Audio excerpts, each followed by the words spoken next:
you have wembanga musobola okungana abantu abasukka mu basatu mu bataano, what more can you do? Musobola kweyongerako ki? You cannot be the same people year to year. We cannot only live by likes, follows, and comments. What more can we do? What more can we offer? And I requested all the other platforms, bobango ina following, mubeke chintu chemusobola okukola. Mubeke chintu echiri positive impact that can benefit your followers and the country and the youths at large. Era yensonga wetwagira tuga, let us start up this program. This program, njanjula buli lunaku buli wenzija ku live because we have always new followers. It's my first time to do this fundraising ever since we started it at night. So I'm very sure we have a lot of new audiences.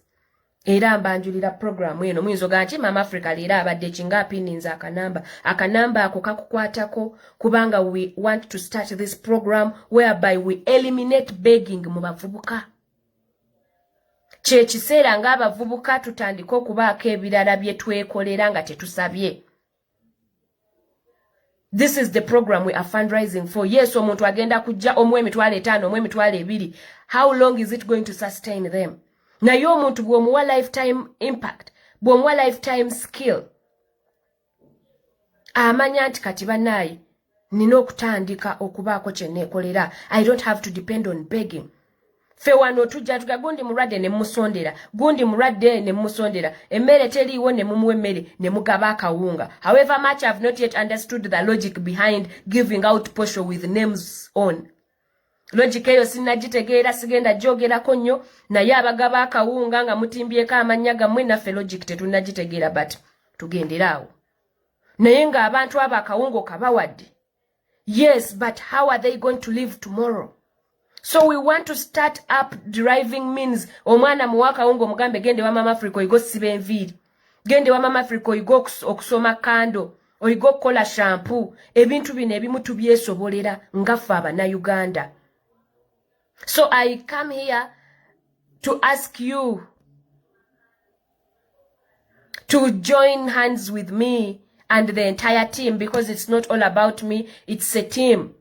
That we have come together and said, no, let us try to open up people's mind. Let them focus on job creating than job searching, which is the biggest challenge right now. Buli muvubuka omugusanga ga noonya mulimu, but in your small capacity, osokubako akalimu ke weetandikira. Ebyennaku zino bya connection. N'akasente kannabanja mwatuka abaddemu connection, abasinga ku mmwe nammwe temwakafunye. So how can we help ourselves? Okubanga buli omu asobola okufuna service eno at a free cost. Okubanga buli omu asobola okubaako ng'alina $10,000 mu nsawo nga tosoose kulinda honorable okujja n'omusaba ti honorable mpaayo $10,000, honorable mpaayo $1,000, gugenda kusustaininga paka ddi. So eno program tugitaddewo nga twagala tukuŋŋaanyize wamu. We get resources. We get resources. We give these people skills, not only in Kampala, abana mu byalo gye bali. Nga mu butuufu tamanyi na padi bwefaanana. Nga ne bw'oba ogimuwadde togenda kusigala ng'omuwa every day. You cannot give them pads every day, but these are people you can teach to make reusable pads. There are some young girls who are still naive, who really don't know anything. Some of them are school dropouts. At a very young age, you find a girl of 14, 15, 16, married. Sometimes baba tebaina alternative. Maybe their parents cannot sustain them in school. They have different reasons. Rachi, they have dropped out of school. They make marriage as an alternative. Naye omwana ono singa omuyigiriza okubaako kye yeetandikira.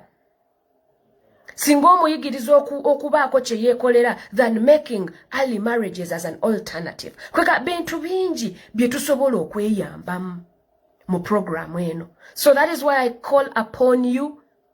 Kenneth Ngabwogambe, it's a very good initiate. Munkwatireko. Bababaka mwenna, I call upon you. I call upon my friends, my family, my followers. Chine chintu tuchisobola. It requires a lot of money to start it. Kati zino naku satu. ndi ku fundraising ya program eyo. But it's not easy. Lwakuba nti Uganda abamu mukyayagala tubeere mu kusabiriza, munyumirwa nnyo Mama Africa wajjano n'abagaba naye mu nsondereza eddwaliro, mu nsondereza akawunga. Very many people, very many Ugandans n'abakulembeze baffe baagala nnyo abantu nga basabiriza. Tebaagala tube bulungi. They don't want. Simanyi lwaki Uganda tuli selfish. We are very selfish. You only want to be better alone. Mwagala okuba obulungi mwekka. Yensonga lwaki bw'oleta programu ng'eno batono nnyo abagenda okuvayo bagambe nti yes, let us contribute. Naye oli bw'ajja ng'asaba akawunga ka leero mujja kkamuwa. Naye okumuteerawo ky'asobola okwekolera yeefunire ssente. You don't want. You want us to jam naye munsondere ndi mulwadde, munsondere njagala kawunga, munsondere nafiiriddwa. That is how selfish most Ugandans are. They would rather give you the fish than teach you how to fish. But for us, we come out and say, no, we have to teach people how to fish because we are not going to get them the fish every day. It's not going to be there. Now, ojatuka ekiseera eky'okugaba ekyennyanja tokiyina. But if you teach these people to get their own fish, it is much better. N'ekirala bannaye Uganda. Abaana bangi abali obubi. Omwana w'osobodde okufunira ka data akajja ku online olabe Mama Africa. Oba oyinamuko ekikumi. I don't see the incense of people splashing money online as if you don't have structures. As if you don't see people that really need that money. Tuyina abaana abakyali mu makomera. Tuyina abaana abakyalina pending hospital bills. Tuyina abaana bakava mu makomera bali waka mu lockdown, from prison to lockdown. There is no way you can identify a needy person online. There is no way. At the end of it all, we are the people that come here ne tusaba sente. But we are the very same people that are splashing it here. Logically, it doesn't connect. If you have money, why beg? If you have money, why collect? If you have money, why come online? Because personally, singamba dene sente so kuteka o program wenu. Sandize maso gamwe. I would have gotten that money, bought whatever is required, and we start off. But nzenzize maso gamwe mbasabe sente okunyambako okukola ekintu. In the same sense ate same minute ne mundaba nga nzize ngaba sente online. It doesn't add up. It doesn't connect. Bannaye ebintu ebimu tubirowoozengako. We should stop these paparazzi things just to please the media. Abantu bangi mukola ebintu bingi just to please the media, but deep down inside you know people are seriously yearning and hungry. You know people are seriously badly off. Toyina ngeri gy'ogenda kujja online muno selecting enti kati ono 10 muyinnyo yeetaaga kasente. Ono buteega yeetaaga kasente. Naye deep down mu bitundu mw'owangalira, mu bantu b'obeeramu, osobola okumanya nti gundi ali bubi. Gundi akyali mukomera. Famire ye ebeerawo etya. Mu constituency yange ninamu abantu abatasobola yadde 10. Otherwise, we are making people look at us like jokers. Buli we batulaba nga tujja wano ne tusonda ate ffe abazigabira wano. People are going to see us as jokers. Uganda kye mutaagala ge mazima. But truth be said, we need to be serious on some things. Tuyina ngeri gy'ojja online kuno n'osonda nti banaye gundi muyinnyo tumusondere zino. Gundi mulwadde nnyo tumusondere zino. Gundi akyali kitalya tumusondere zino. Ate at the same time, you're the person that is splashing money online. Techi adding up. Logically, it doesn't make sense. Logically, chiba techikola makulu. We are making people laugh at us. We are making people look at us like jokers. We are making people take us for jokes. Naye it is high time banange tubeere real. Let us be real. Let us put off the pretense mask. Let us be real for once. Let us stop this Facebook, social media paparazzi. Very many of you are posting things you don't do. Very many of you are showing the media what you are not. Nenga mu butuufu gwe buli woteekawo embeera eyo n'olaga nti abaana baffe bali bulungi. You are ozize emikisa gy'abaana. Buli wojja n'olaga nti buli kimu tayari. Buli wojja n'olaga nti go back to reality. Tubeere real. Abaana bali bubi. Si baana baffe bokka, si ba kibiina kyaffe ffekka. Ugandans are badly off. Ekyo mukikirize. Let us stop doing things to please the media. At the end of it all, media will remain media. Social media will remain social media. Go back to reality. Mudeyo wansi mu reality banaye. Chobola banchebuuza ensonga bwe wabanga ddala si pressure ya social media. Ekikugabisa akawunga nga kaliko linnya lyo nakyo sinnakitegeera. If you're really to help, help. Yamba. Tubeere serious. Tubeere real. Let people not take us for jokes. Because what we are in is not a joke. Bino bintu si bya kusaagira mbusaazigizi just social media paparazzi. No. It's beyond that. Yes, Kenneth Nkumiro, thank you so much. 50k received. Maz Uganda kebera message yo mukwano. So, nsaba abana Uganda. Abagoberezi ba Mama Africa. To be specific. Mikwano jange je mwejiri. Bafollowa mwebali. Abe mikwano mwebali. Let us do this together.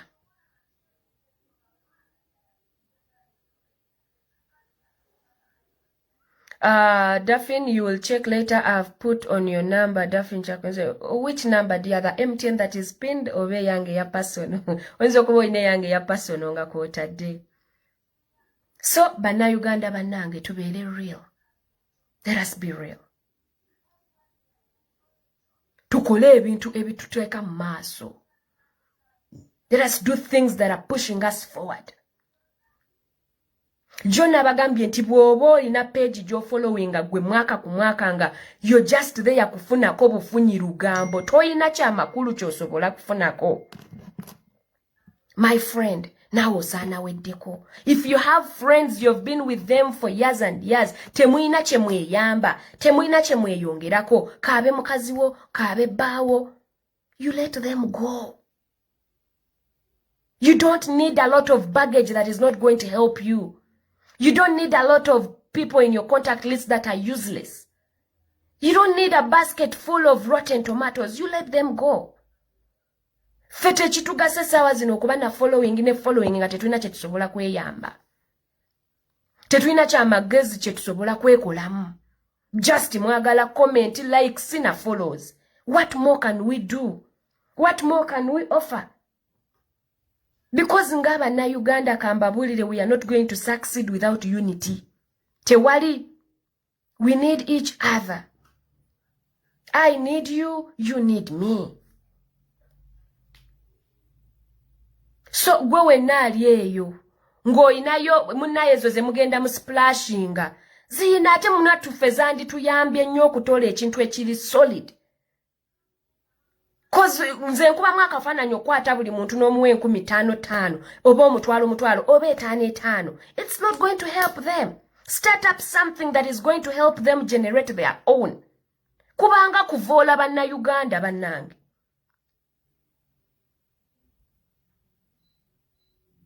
Chena badeke jone mbaga nti wali eyo sente zetunoonya. Sente zetunoonya okutandika program eno wali waziyina. Naye nga akyayagala tusabirize. Akyayagala sooka akuweeko 10,000. Akuweeko 10,000.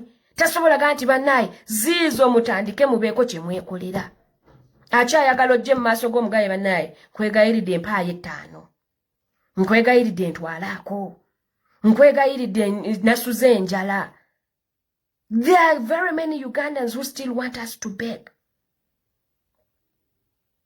Kubanze bweva ino nga nti bannaye, yes abantu beetaaga obuyambi, but have you established the source as to why they want help?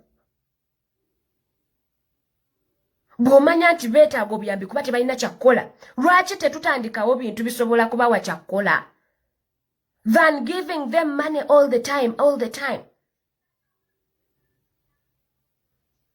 Tewali muntu asobola there are very many people, kino examples zenganziwa. You go in the farther east to help, but when people in your home are dying, are starving, but you see people in the farther east, they are helping, but people in their home are dying. We expect the change to start with us, where we are. We expect to be the very change we want. Eina kutandika nawe, woli, naba kuli okumpi. Tosa kunga nti gwogenda kulumirirwa nnyo weewala okusinga omuntu w'omunju. That is hypocrisy. That is pretense. Ekyo ngenda kukiddamu. That is hypocrisy. That is pretense. Kiringa nze omuntu okuva eri nanga nti onnumirirwa nnyo singa mange? Really? No. Toyina ngeri gy'olumirirwa muntu weeri ewala ng'ababo ab'omunju bafa, ng'ababo bali bubi. No way. At least making sure nti yes ogenza okugenda okuyamba ebuvanjuba ng'ewammwe bali bulungiko, kale balina ku kyokulya. Awo tujja manya nti munnaye alina yes mutima muyambi, naye tosobola kuleka bawammwe nga bataawa noga nti nze ngenze kuyamba b'ebuvanjuba. That is hypocrisy. That is pretense. Ne Bible ekyogerako. You cannot. So nga faba na Uganda, faba ino okutunulira ensonga ezimu ne tuzanalize nga tugaa nti kati munnaye wano omunaku wakwefaako. Faba ino okwefaako. Ebintu ebisinga kati bigenda sigala bya connection. Oba toyina connection, ninga ate wali abaana bangi nnyo bafuluma eggwanga lino okugenda ebweru. Not because they want. They sell everything they have. They have had that mentality nti nze okufuna ssente nina kusooka kufuluma Uganda. Nenga ate nga ffe tusobola okwekolamu omulimu abaana baffe ne tubalaga nti bannaye osobola okubaako kye weetandikirako. Kasabbuuni koolabako sooka kola. Kashampu ako kogula eri osobola okakola. Ye programu gye twagala otandika. Era yendeeta wano ne mbakaayanira ne mbaleekaanira buli lunaku. Because I know we can do it. It is possible.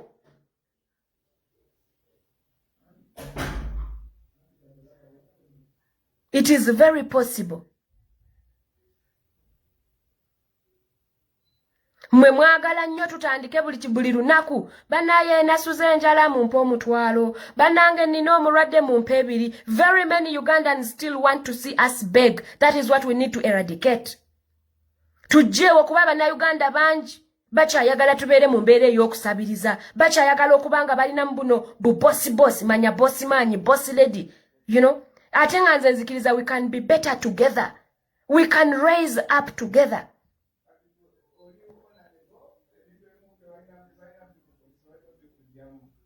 Okitegeera bannayuganda bannange? Very many of these people still want to see us beg. Bakyanyumirwa okujja ku live ne tusondera Mama Africa emmere. Bakyanyumirwa okujja ku live ne bakulaba ng'okyasonda munnaaye oli bubi. Abannayuganda ebyo bye baagala. Ate nze envayo ne bagamba nti no. We have to say enough is enough to begging. Abasinga mwagala nnyo okutuwa ku byennyanja, temwagala kutuyigiriza kukwata byennyanja. You have the capacity, you have the capability of teaching someone how to fish. Lwaki oyagala buli kiseera obenga gwamusunira kenyanjako? Lwaki oyagala buli kiseera yabanga akuwerekerako okugenda okufishinga? You want us to escort you to the grounds and fish. You don't want us to start fishing. Kye kiriwo kati. Chechiriwo. Very many of you Ugandans still want to see fellow Ugandans begging. Muchayagala okubanga mutusonera tubegayirira tubalemereko tukuba obusimu bwammwe tubufiireko. That is what you want. You want us to be your oba mubuyitabu watchdogs. Tubalemereko tubatambulirenga ku kido tubabeereko because you want to keep breaking for us the fish. Lwaki abaana bano temubagamba mazima nga tosobola okubaako kiweetandikira? And it is possible. Bano abaana bonna basobola okubaako kye beetandikira. Ng'omwana olunaku osobola okusevingayo 5. Ng'oyina mwakako. Togenda kusooka kulinda motoka ya honorable kuyitawo olyoka omugaye honorable mpaayo omutwalo. Naye ng'ate olina obusobozi obuga nti gigi n'emitwalo ago. Tandikiraawo. Oba oteekawo omudaala gwa chapati, oba otaddewo ki. It is very possible. Akawunga ako mukagaba, emmere mugigaba, sente z'obuyambo muzisonda, but can you sustain these people till they die? Can you? Kyetuba tuvayo ne tugamba nti ffe nga bamama Africa, ba-followers baffe, abamama Africa, tubeeko kye tutandika. Let change begin with us.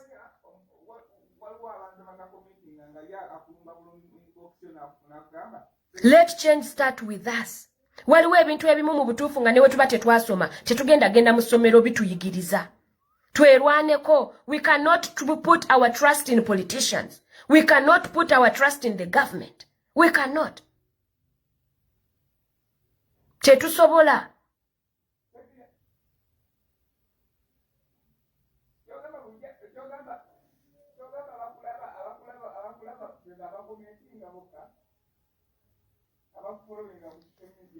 Chechsela, we will open our eyes to living a reality. Tetugenda kubeerawo buli kiseera nga tunoonya likes, comments na follows. Tetubirya.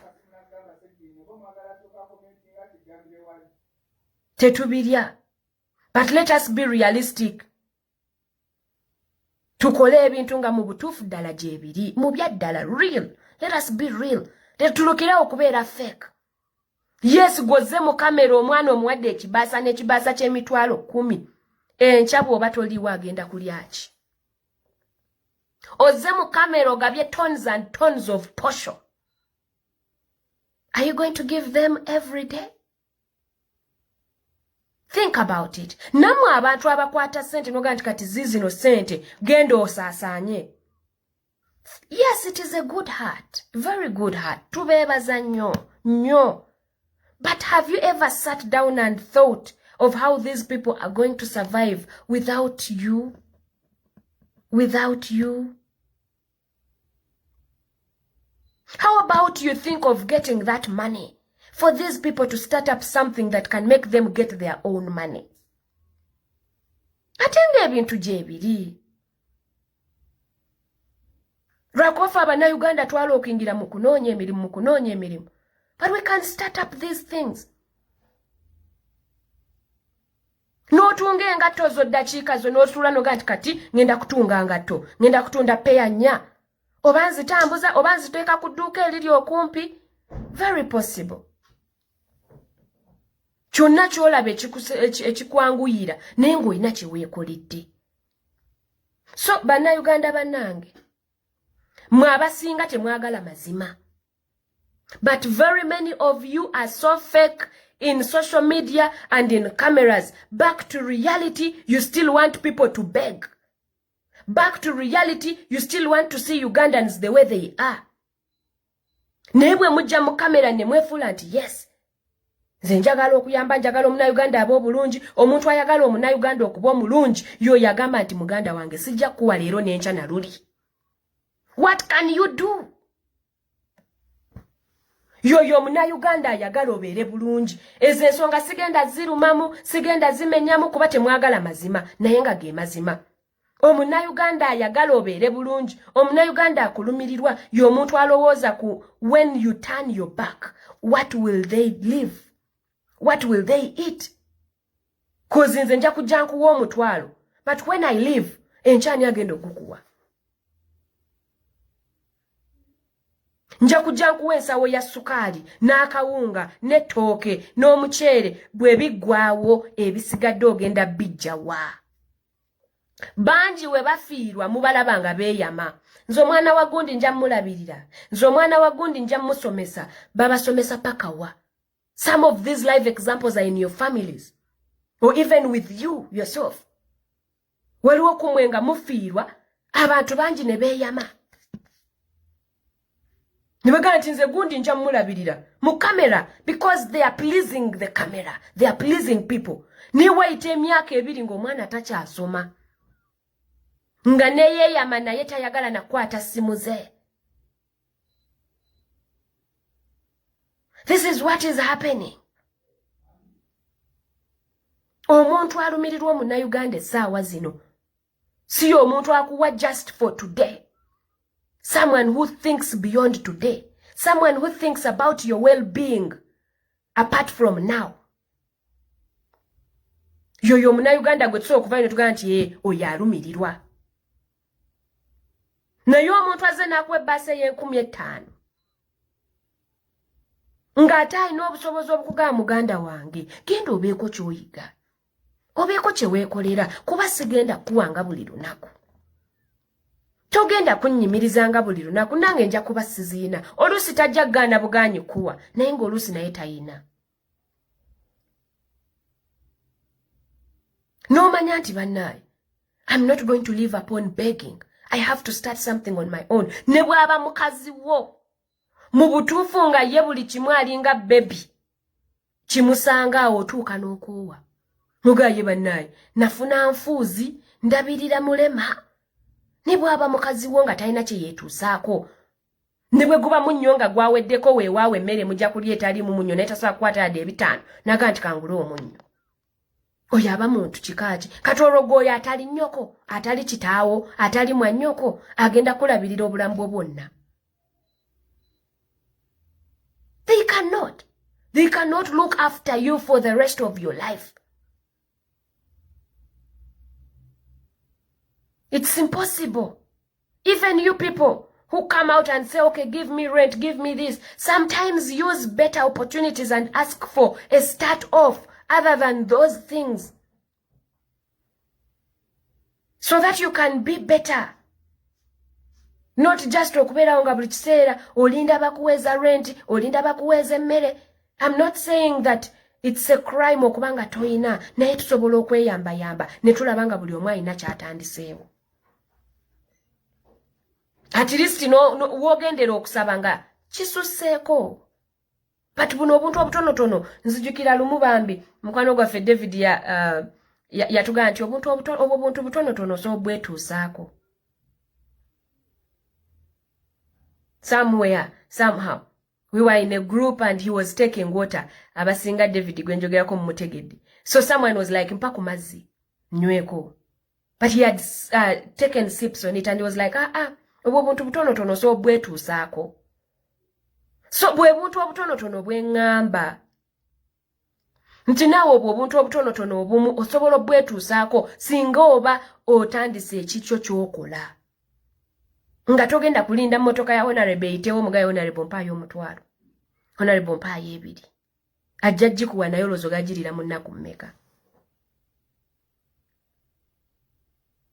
Olowooza ogenda zirira mu nnaku mmeka. So ffe ng'Abannayuganda, let us lay structures for ourselves because we well know tukimanyi bulungi tuli ku lwaffe. Tuli ku lwaffe mwe mwagala tujje wano tugeye gundi tukole kiri twogere kuguli ebitazimba bye mwagala singa tuli muke singa ndi wano nga nina gwengeya nga nina ekimansulo kyendaga nga nina ebitazimba byenjogerako singa tujjudde. Naye ebiina amakulu tebaagala biwa makulu.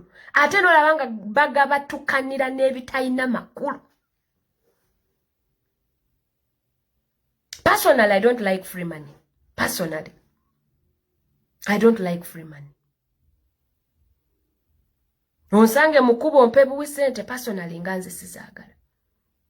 At least njagala nkugamba nti nina mwaka woowo keetaano oyina sente nkuwa akawoowo. Ninamu obugatto bwange abamanyi I do sell crafts. Ninga ninamu obugato bwange bwesatu kitundu inamu kusente. I don't want to look like a beggar.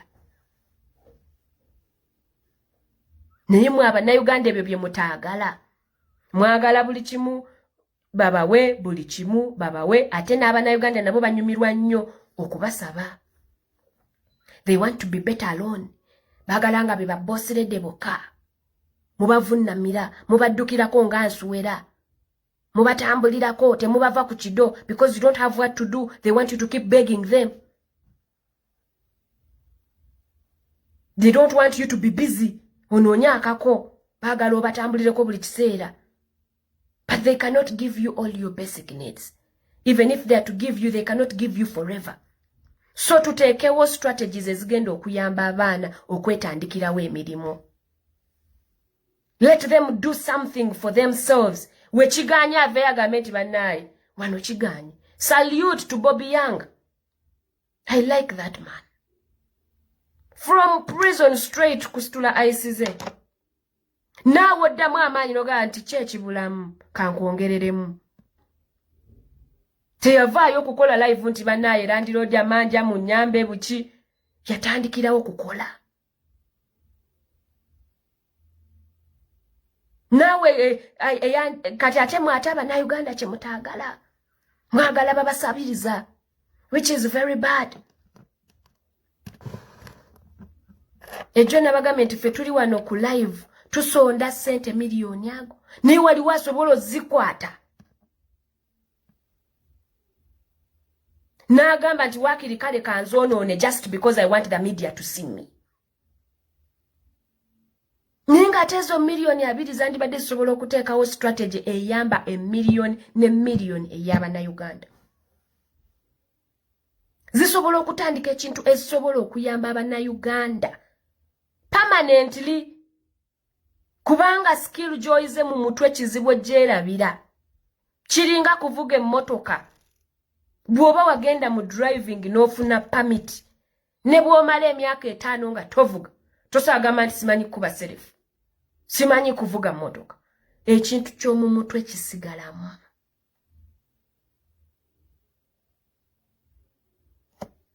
Ekintu ky'omu mutwe kisigalamu. So baganda baffe, let us wake up. Ebintu by'okupleasinga abantu na media tebina kye bitugasa.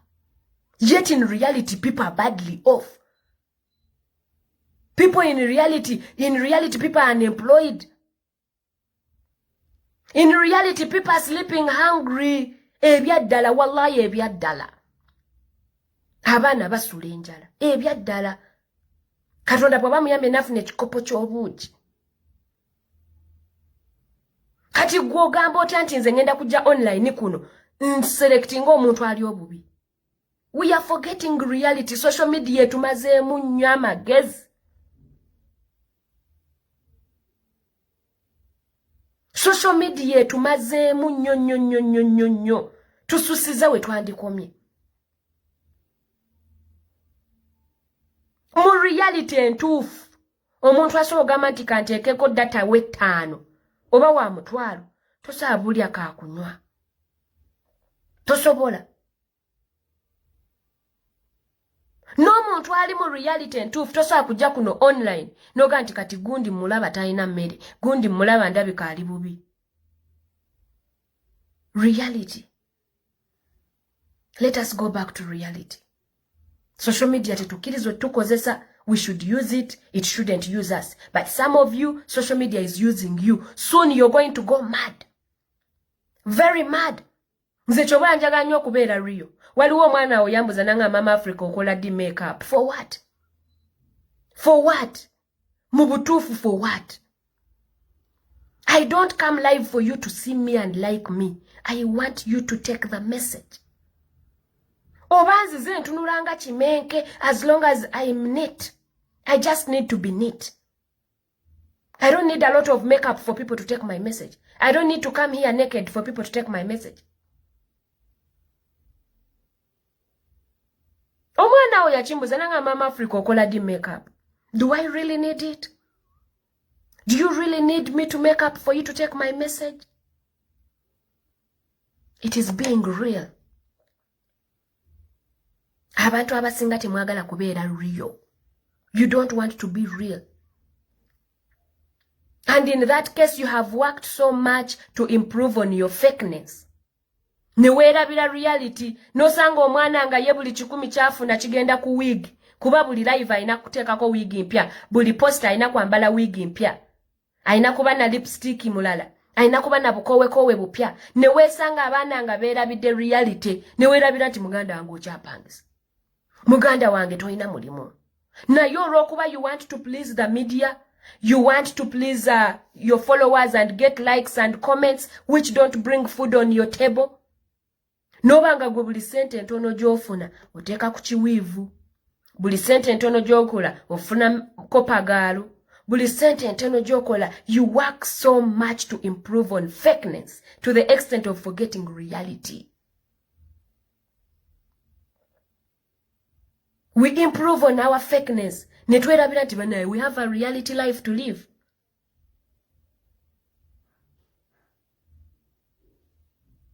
You want to show the social media that yes, you're well off, but deep this inside now ochimanyi.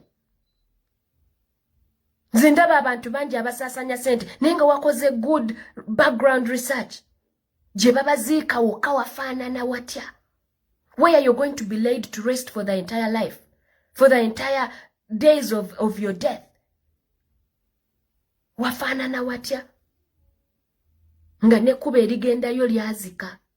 Naye ng'obasanga mu kibuga busy splashing money. We have done so much in improving our fakeness and forgetting reality. Twerabidde nnyo realities. Social media ene esobola okuzimba naye ate esobola okutuusa awabi. If you only do things to please the media, you only do things to please social media. Baina kunda bana kanamba, nakuvuga kamotoka kapya. Ninga kamotoka Yesu ovuga kanamba, naye buli lunaku okapakinga Walandi Road. Akanamba ako kandi nyumye nnyo. Singa okavuga n'okola pii, ng'ewuwo gye bakugulira. Ovuga kanamba, oyambala engoye yes zilebo zemuyita lebo, zibrandi, naye toyinaawo ky'oswagamba nti essaawa zino kisobola okumpa ssente buli mwezi. Toyinaawo yadde kigamba nti bannaye kana akayumba kange yadde ka ruumu emu.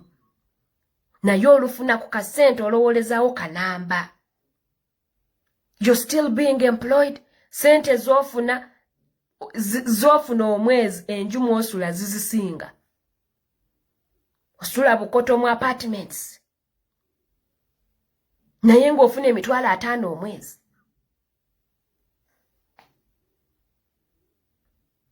Because you have this bananda babatya. If we tutejamu ekyo bananda babatya. Twegezezaako nnyo okuimproving a fakeness yaffe. Ne twerabira reality. King Mo Ogambye, say hi to me. I'm in Turkey now. King Mo, hi.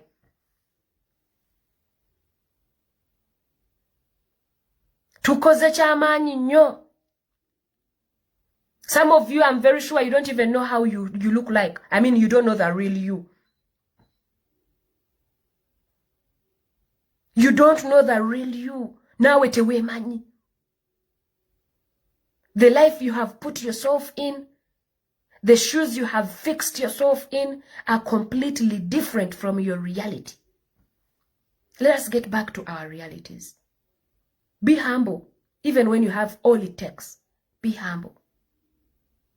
Even when you have all it takes, be humble.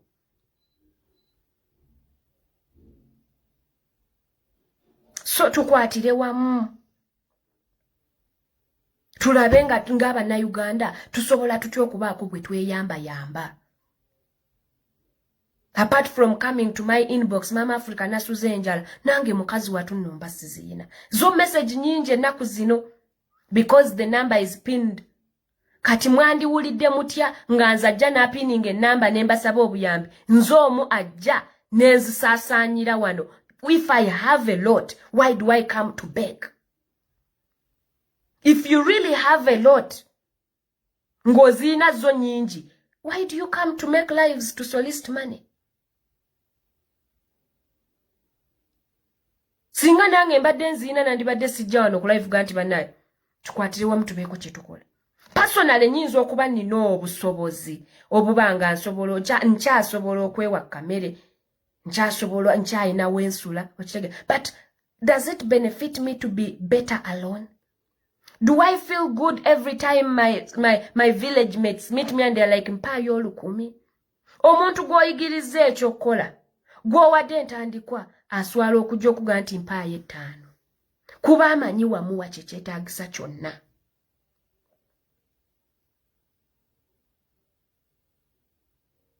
Amanyi wamuwa ekyetaagisa kyonna.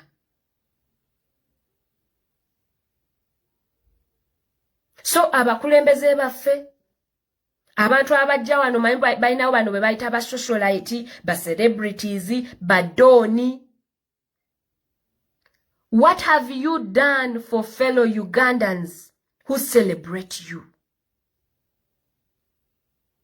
Apart from your nudes, apart from your nakedness, apart from byemutukola, what more do we have to remember about you? Mama Africa siina nnyo. Nate naga nti ngenda kozesa platform yange paka tubeeko kye tutandika nga kiri impact. A positive impact. Nze sinyumirwa nnyo okubeera mu jjaamu oli nanyimiriza Mama Africa nsaba kubuuzaako ne kikoma okwo. Njagala omuntu anyimiriza nga ye Mama Africa munnaayi nakugukira ddala kati sabbuuni mmukolera ddala enviiri ndi kafulu. Nze tekinyamba omuntu tekinsanyusa nnyo omuntu okunsangana nga Mama Africa bannaaye tukulaba. Twebaza, we're so humbled. I want someone to come out and say, Mama Africa, thank you because I learned this. Mama Africa, thank you. I started with 2 candles. Now I have a very, very big company. From scratch to zero. From zero to something. Kyandinyumye nnyo omuntu okuyimiriza nga ayina impact nene nnyo gye wateekawo mu bulamu bwe. Apart from following and likes. Ate nga tukisobola lwakwafa Abannayuganda tukyegaya. Kuba kati gwe tunuulira mu platform Mama Africa yokka gye tuyina si nnene. Naye tuli abantu over 50k. Kuba mwakafaananyi nga buli omu kale ekitono nnyo aleese 2,000. Do you know how many people would learn to be independent on their own? Do you know how many villages we would move? But because you still want me to come and beg, you still want Ugandans to come and beg.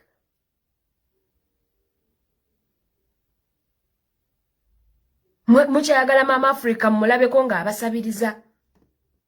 Nze nno sikikola rarely. Actually not rarely, I don't. Nze nga Mama Africa, I don't.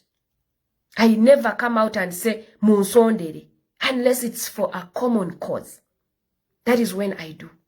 But on a personal level, I don't. Personal level, nerwanako ng'omuntu to sustain myself. But does it make any sense when you are better alone? It doesn't. So, gwe wenna ndaba nagenda okulaba video eno. That is the number. Nze nga nze mbasaba tukwatire wamu. Oba oyine 2, oba oyine 3, oba oyine 5 as Mama Africa. Let's make this happen. Let us do what we preach. Bwe tuga nti abantu mubateerewo ebyokukola, let us do that. The rest will follow. Bajja tulabirako nabo babikole. Tetugenda sigala just mu kwogera. Ffe tubitandikirewo, babirabireko, nabo babiyigireko. As Mama Africa, let's spark this off. Oba oyina 2, oba oyina 5, at the end of it all, accountability ziba visible. Musobola omanya nti Mama Africa twamwesiga n'atuyuwa oba Mama Africa yakola ekyo kye yali ayogera. Ebintu ebimu reports ziba zeeraga zokka. There is nothing like bagenda kulya sente zaffe, basonda sente zaffe. Ebintu ebimu reports ziba zeeraga zokka.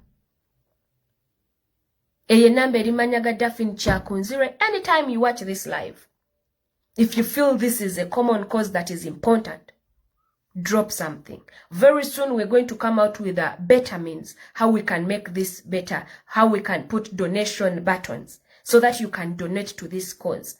If you're there nga nawo oinengeri gye tusobola chikolamu, you can inbox us n'otuwa ku magezi noga kati tukole bwe tuti oba tukole bwe tuti. Naye nga ffe we are readily waiting to teach our fellow youth ebintu bino. We just need this funding and the resources. Waliwo ali eyo nga mu butuufu oyina emmotoka nga 10 mu compound zipaakinze. Oyinamu n'ekivaani ky'otayagala.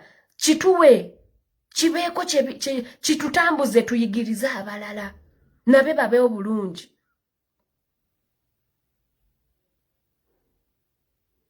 So, nsaba mwenna abawuliriza bino. Join me. Put hands together with me. Let us not stop on talking. Let us act these things. Tubikole. Byetwagala okulaba tubyekolere. Byetwagala tubyetandikire. If we sit and wait for the government to do them for us, it will not. If we sit and wait for our politicians, I beg you. Some of these things will not happen. They will not. So tubyekolere. Let us do these things. It is possible. Dorothy Williams, thank you for being on Mukwano. Oyo no muchala naye ali ku pano, ali ku committee, ali ku program eno yagamba, yes, we can do it.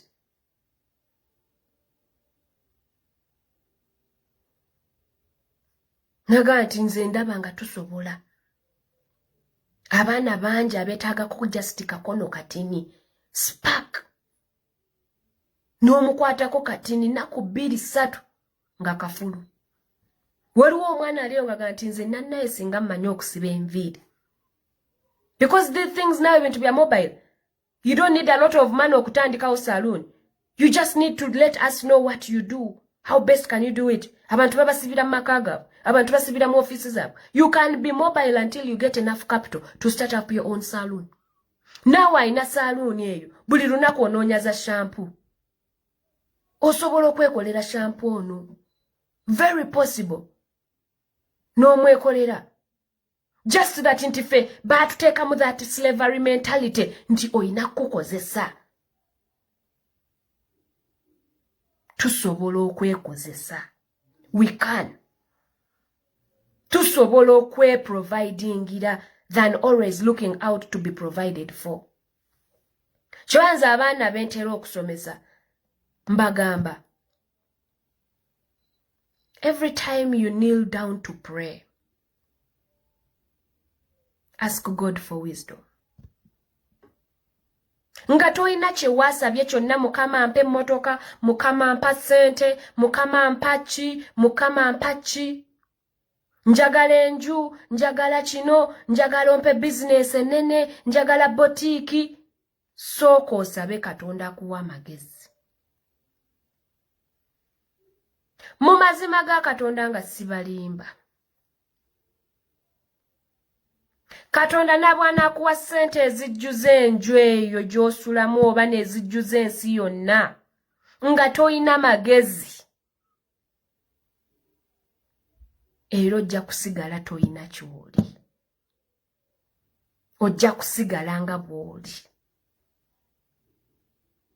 Ate nga yeebwe obuzibu bwe tuyina abagagga bangi. Ng'oyo avaayo ne mugamba naye kale ono yalina ssente.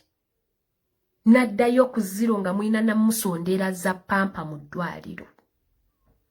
Naye nga yali akutte ku ssente. Yalina obusobozi obugaba bannaye. Ssente mugenyi kanteekewo obulwentoozi bwange. Enkya we buli kyanga ndi bubi bujja kundabirira. Baazijja mu mwenge. Kugula mamotoka gasaanyawo, kugula bakazi, kusaasaanya, time etuuka nga tebayina. Bino byenjogerako mubimanyi. Very many people out there nga baafunako ku ssente naye nga bw'ayavuwala bubi. They got the money, they didn't have the wisdom. Muvubuka munnanga akyezimba nga nze. Ask God for wisdom before money. Kuba ne bwana akuwa ssente zikunaaza ne zikukaza nga toyina magezi. Ogenda kusigala wooli. togenda kuvaawo, togenda kuseetuka, ne bw'oba oseetusa ojja seetukamu kaseera buseera. Nakwezi 3 myaka 4 ng'oddayo ku 0 because hakuna knowledge. Hakuna knowledge. Omuntu asobola okuba n'amagezi n'amanya nti ssente leero weeri. Enkya eyinza obutabaawo kambeeko investment ezza ssente. Omuntu alina amagezi agagamba nti kankole future investment. Ng'oggyeko okuzitwala mu bbaala okusaasaanya everyday okuvuga obunamba. Oyina amagezi agasobola okuga nti bannaaye ssente mugenyi. Waliwo omuntu gwe basobola okuwa miliyoni 10 essaawa zino mu butuufu. Opangisa, toyina mulimu, ewamwe mukyali awo mulinga ffe, naye n'akugamba ngenda mu bondi. Nga taguze motoka ya business, wabula nga y'ekirooto kye kuvuga motoka. Period. Ajoge. Naye ng'ofunye opportunity omuntu akwadde miliyoni 10 ssente ntono nnyo. Naye osobola okugamba olinga nazo. You can jangle around with it. Naye abasinga n'omubuuza nti singa ofuna omukisa essaawa zino n'ekuwa miliyoni 10. Njagala mmotoka. Nga ye awulira ayagala kwevugamu. Kyayagala. So bavubuka bannange ebituluma biba bye bimu. Bituluma differently and at different times. But most times we face same challenges. Especially as Africans, we do face same challenges. Some of these challenges we can overcome them. Bwe twejjamu amalala g'ekivubuka. Bwe twejjamu okubeera fake. Bwe tubeera real.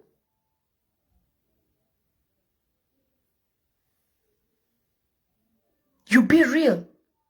If you don't have, you don't have. If you don't know, you don't know. You be submissive to learning. Tomanya ate olowooza omanyi era olaba omanyi. Toyina ate weeyisanga ayina. Be real. Musabe Katonda abawa amagezi. Let God give us wisdom. Before asking God for money. Nga tonamuga nti Katonda leero nzize nsiibye mpe emmotoka mpe bugagga mpe ennyumba mpa kino mpa business. Ask God to give you wisdom.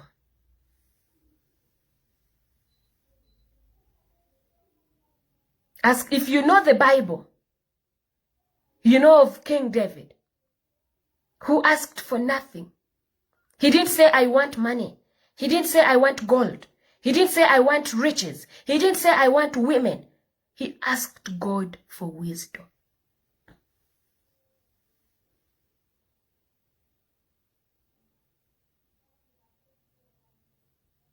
Yalina obusobozi kuba Katonda yamuwa open check. Namugamba, ask for what you want. Teyasaba bya bugagga, teyasaba zaabu oba ffeeza. Teyasaba mmotoka. Yagamba njagala magezi. I want wisdom. But very many of you right now, you are unemployed.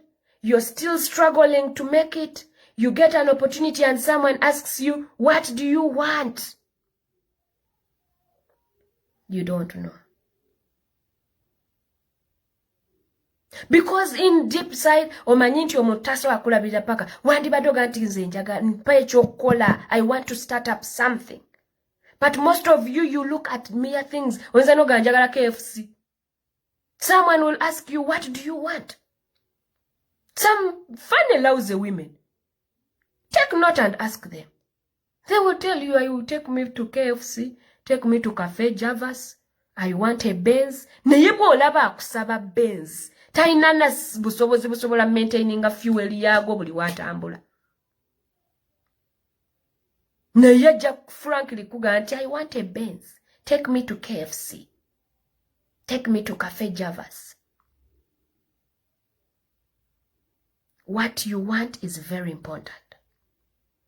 Some people, even in real life, even in relationships, they don't know what they want. Bw'okizuula Katonda bw'akuyamba n'akugwisa ku muntu nga tamanyi ky'ayagala mudduke.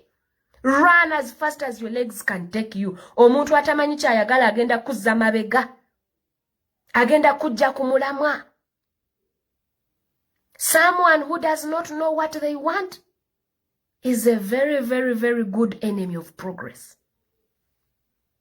Number one enemies of progress, people who don't know what they want. People who don't have a mission. People who don't have a dream. Number one enemy of progress. Akuze mabega na kujja ku track. Abade yakasonda wensero za cement agenda kujja kugaba ne baby. KFC.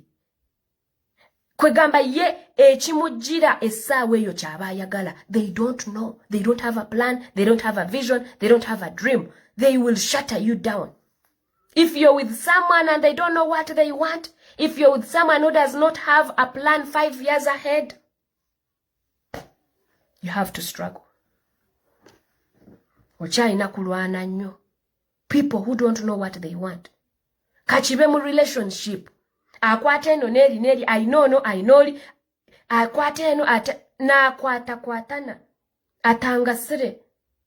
They will not take you anywhere. They don't know what they want. If you are a real woman, you know what you want. You have a man in your house. You have a boyfriend in your life. Ask them to be specific and clear. What do they want? If they cannot grow together with you, if they're not improving you, if they're not making you a better person, you don't need them. You don't need them. Life is better without them. The best thing they can do is exit your life. Ngoino omuntu mu bulamu kaabe mukwano gwo nga talina kiruubirirwa nga tamanyi kyayagala. You don't need them. They will shatter all your dreams down. Nebweba laavu ng'ekulinnye ku mutwe naye ng'omuntu gw'olina tamanyi kyayagala. They don't know the worth of what they have. They don't know your value. They don't add anything on you. My brother, my sister, let them go. But let them go. It will hurt, but it will never hurt forever. Some people find it hard to move on. By the time your mind starts telling you you don't need this person, there are reasons why. This is to my beautiful ladies. Mwe abatera okubanga muyina obuzibu n'okumuvinga on. If it's not working out, if it's costing your peace, if it's costing your happiness, trust me, you don't need it. Yes, you will cry, but you will never cry forever. It is better to cry once than cry every day. Weesibye ku musajja olw'okuba omwagala naye nga naawe olaba embeera gy'olimu mbi. Tamanyi kyayagala, akwata ono n'oli akuyisa bubi, talina kyakwongeramu, takulabamu value. Why not move on? It's better to cry once than cry every day. Noba onga gwe buli kiseera gwabeera mu kukaaba. Kaakati nno munnaye namukutte ng'ayenda. Kaakati nno munnaye kimanyi yankubye. Kaakati nno munnange kino. You are the person putting yourself in that bad situation. A real woman will stand up for the truth and say enough is enough. No. You got to change or to leave. Omukyala gwalina okwewa value. You have to know your value and fix your price. If it's not working out for you, if it's not taking you anywhere, let it go. Let it go. Kireke kigende. So, bavubuka bannange, these are some of the lessons. These are some of the things we need to know. Reality.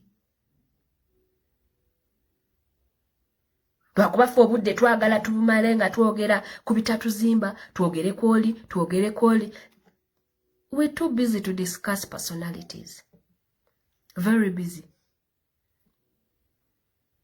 And we are too old to discuss people.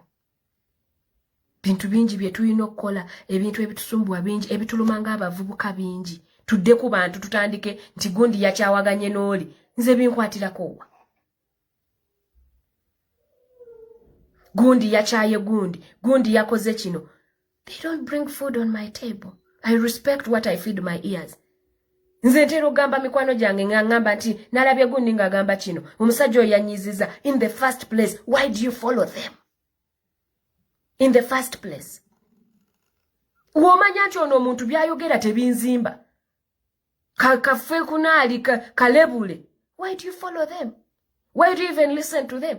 Personally, there are some people nga newe bate wali kyakulaba. I will not give my attention. Sijja kulaba. Newe mba sina kyakola ne banterako check entiraba gundi. Nga nkimanyi this is not the kind of audience I want. I will not. Mama ange yatugamba nga nti if you're not ready to do something, don't try it. If you're not ready to do something, don't try it. Nze bwe manya nti oyo ye bwe byayogera tebikwatagana tebina makulu tebinzimba tebina kyebinyongerako. In the first place, I will not follow you. Even if I've been following you, I will unfollow you. I don't waste my time. I also respect what I feed my ears. It is the same thing here. Ngenda kujja ku live bwe manya nti sina kyamagezi kye ngenda kwogera. It is better. I don't do a live. It is better. Nensigala yeyo mu kamoli kange nembeerayo nendabira eyo. Than okujja ano nga sina kyamakulu kye ngenda kwogera. Than okujja ano ne mulaba omukazi omukulu. Gwe mbadde musuubira okuba n'amakulu n'amagezi. When they start to speak, no sense. If I don't know something, I don't know. I will plainly tell you, sichimanyi. Sijja kwogera kalebule. Sijja kugaba tukana na bigambo. I will not. I will plainly tell you ekyo sichimanyi. Oba ekyo sijja kyogerako.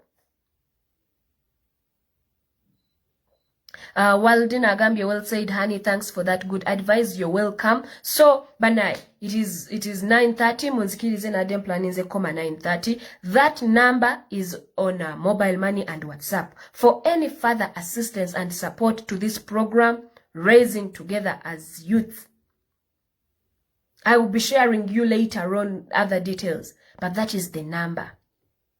Edimanyaga Dafin Chakunzire, let's do this together. It has started on Mama Africa. It's not going to end on Mama Africa. It has started in Uganda. It's not going to end in Uganda. Because we have to always be positive. So, Dorothy, webale kubeerako, Sharon Kemigisha, happy birthday. Bambi, enjoy your lockdown birthday. Namwe mwena abazaaliddwa olwaleero, happy birthday. Abalwadde tubasaasira. Encha era nja gikola kiro, hopefully, or at 6 or 5. But most importantly, if you get this live, if you get this message, you feel it has sense. China mukumagezi. Just put your donation tubenga program eno tugitandisa. Nawe ali eyo nga oyagala tukutukirire on a personal level, please. You can contact us. This is such wonderful, amazing words of wisdom. God bless you, Birungi Transporters. God bless you too. Mpozi n'okubagamba munnaye nti abali mu lockdown. Fena tuli mu lockdown. In fact, bw'oba Uganda buli omu ali mu lockdown. Ng'olinamu akasenteko, oyagala kulya ku KFC munnange, oyagala kutumya ku bintu, Glovo weeri. Just download that Glovo app and you will have everything delivered at your footstep, at your doorstep. So, tofiira munju munnaye, toyoya aliwo abali embuto, koyoya kwonna, just download that app, ojja kubanga ate munnaye, bakuleetera buli kyoyagala at your doorstep. Mpozi n'okubagamba nti gwali mu business. Ng'olaba emaali yo e China erwawo, tetuuka bulungi, tuukirira GTC overseas cargo. Abo abantu balungi nnyo, ebintu byo bituuka mu budde ate ku kabbeeyi akatonotono. So, nawe ali eyo ng'olina business yo gy'okola, it's about each other, twesitule. Osobola okunzirukira nga nti Mama Africa nze nina saluni yange located wano. Mama Africa ntunda kino. Mama Africa njagala kuyisaawo kino. So, Glovo is an app you can use to get anything delivered at your doorstep. Mwabali mu business osuubula China, ebintu byo bibadde birwawo, nga oba bakuleetera ebintu bakusaba omusolo mungi nnyo, tuukirira GTC. Agera kubanga ebintu byebyo abikuleetera bulungi nnyo ate ku bbeeyi ensaamusaamu. Muganda waffe Nuwa Mutwe nawe bangambye wakoze saluni ey'akabi. Very good. Thank you so much. You are the people that we want. Baako kye weetandikira. Kinzizamu amaanyi nze okulaba abaana nga mubaako bye mwekoledde. Senuwa Mutwe, congratulations. Era saloon tujja kujja munaye tusibe enviiri, tujja kujja tukuwagire gwe waffe. Ono Bonanza agambye for my birthday is tomorrow. Nawe nkwagaliza amazaalibwa amalungi yadde gancha. But happy birthday, dear. Tomorrow, hopefully, if I remember, I will sing for you with my hoarse voice. But happy birthday to you, dear, in advance. Nawe Kemgisha Sharon. Tutalekere ku cake lockdown wenegwera weewaawo nga tujja kasanga. So I remain Daphne Chakunzire, Mama Africa. Don't forget the cause as to why we are on. It's a pleasure being part of this amazing gesture. Let's all come together, support this cause. Thank you so much, Daphne. Thank you so much, Dorothy Williams, for being on. Dorothy Williams banange. Webali nyo webalide dala na okugayo gant. I'm going to be part of this positive cause. We can make it and we are going to do it. Maz Uganda wasibudde naye sente zo saazirabye. But it is okay. Fe communication tujituusa. Message ne tujituusa. Gwalaba kiri kugwo okugamba nti ene mu amagezi eno teyina magezi ene tuyamba eno tetuyamba. The choice still remains in your hands. Real KL ogambye together we can make it. Yes, and it is very much possible. So munzikirize mbagaliza ekirungi ate twegweko olunaku olwenkya. Dorothy Williams, okay, thank you so much. So I sign out and I remain Daphne Chakunzire, Mama Africa. Bye bye. Kida ku bintu ebigenda maaso mu gwa Kampala buli omu osobola okukola contribution mu capacity y'ongo omuntu okulaba nga tukyusa embeera. Buli maaso gikola mu ngeri najja so gikolamu. So toyinza ganti goli munafu toyinza kwanza so akola kino so agenda ku street buli omu oli okyayinza okukola contribution okulaba nga tutwaba n'abasajja abanyazi okulaba nga twabona obusajja obunyarwanda okulaba nga twalaka n'akabinja k'abaana abasajja abajja okutta okubba wamu n'okuzikiriza. Mukama wange mumbuuza ne mukama wange ali very clear talina tabu abamubika kibozibozi abaga nti ali ku tension kibozibozi wali mu kitundu nange wendi si wala nyine wali naye ali very clear. Akatengo talina abalina akatengo mujja kusanga mu katona China bwenga tagatta wano abalina akatengo nabaga tebali mu struggle abalina akatengo tebali mu struggle abantu abalina akatengo be basalawo okubeera mu eno struggle kitulimu gye tuvuga.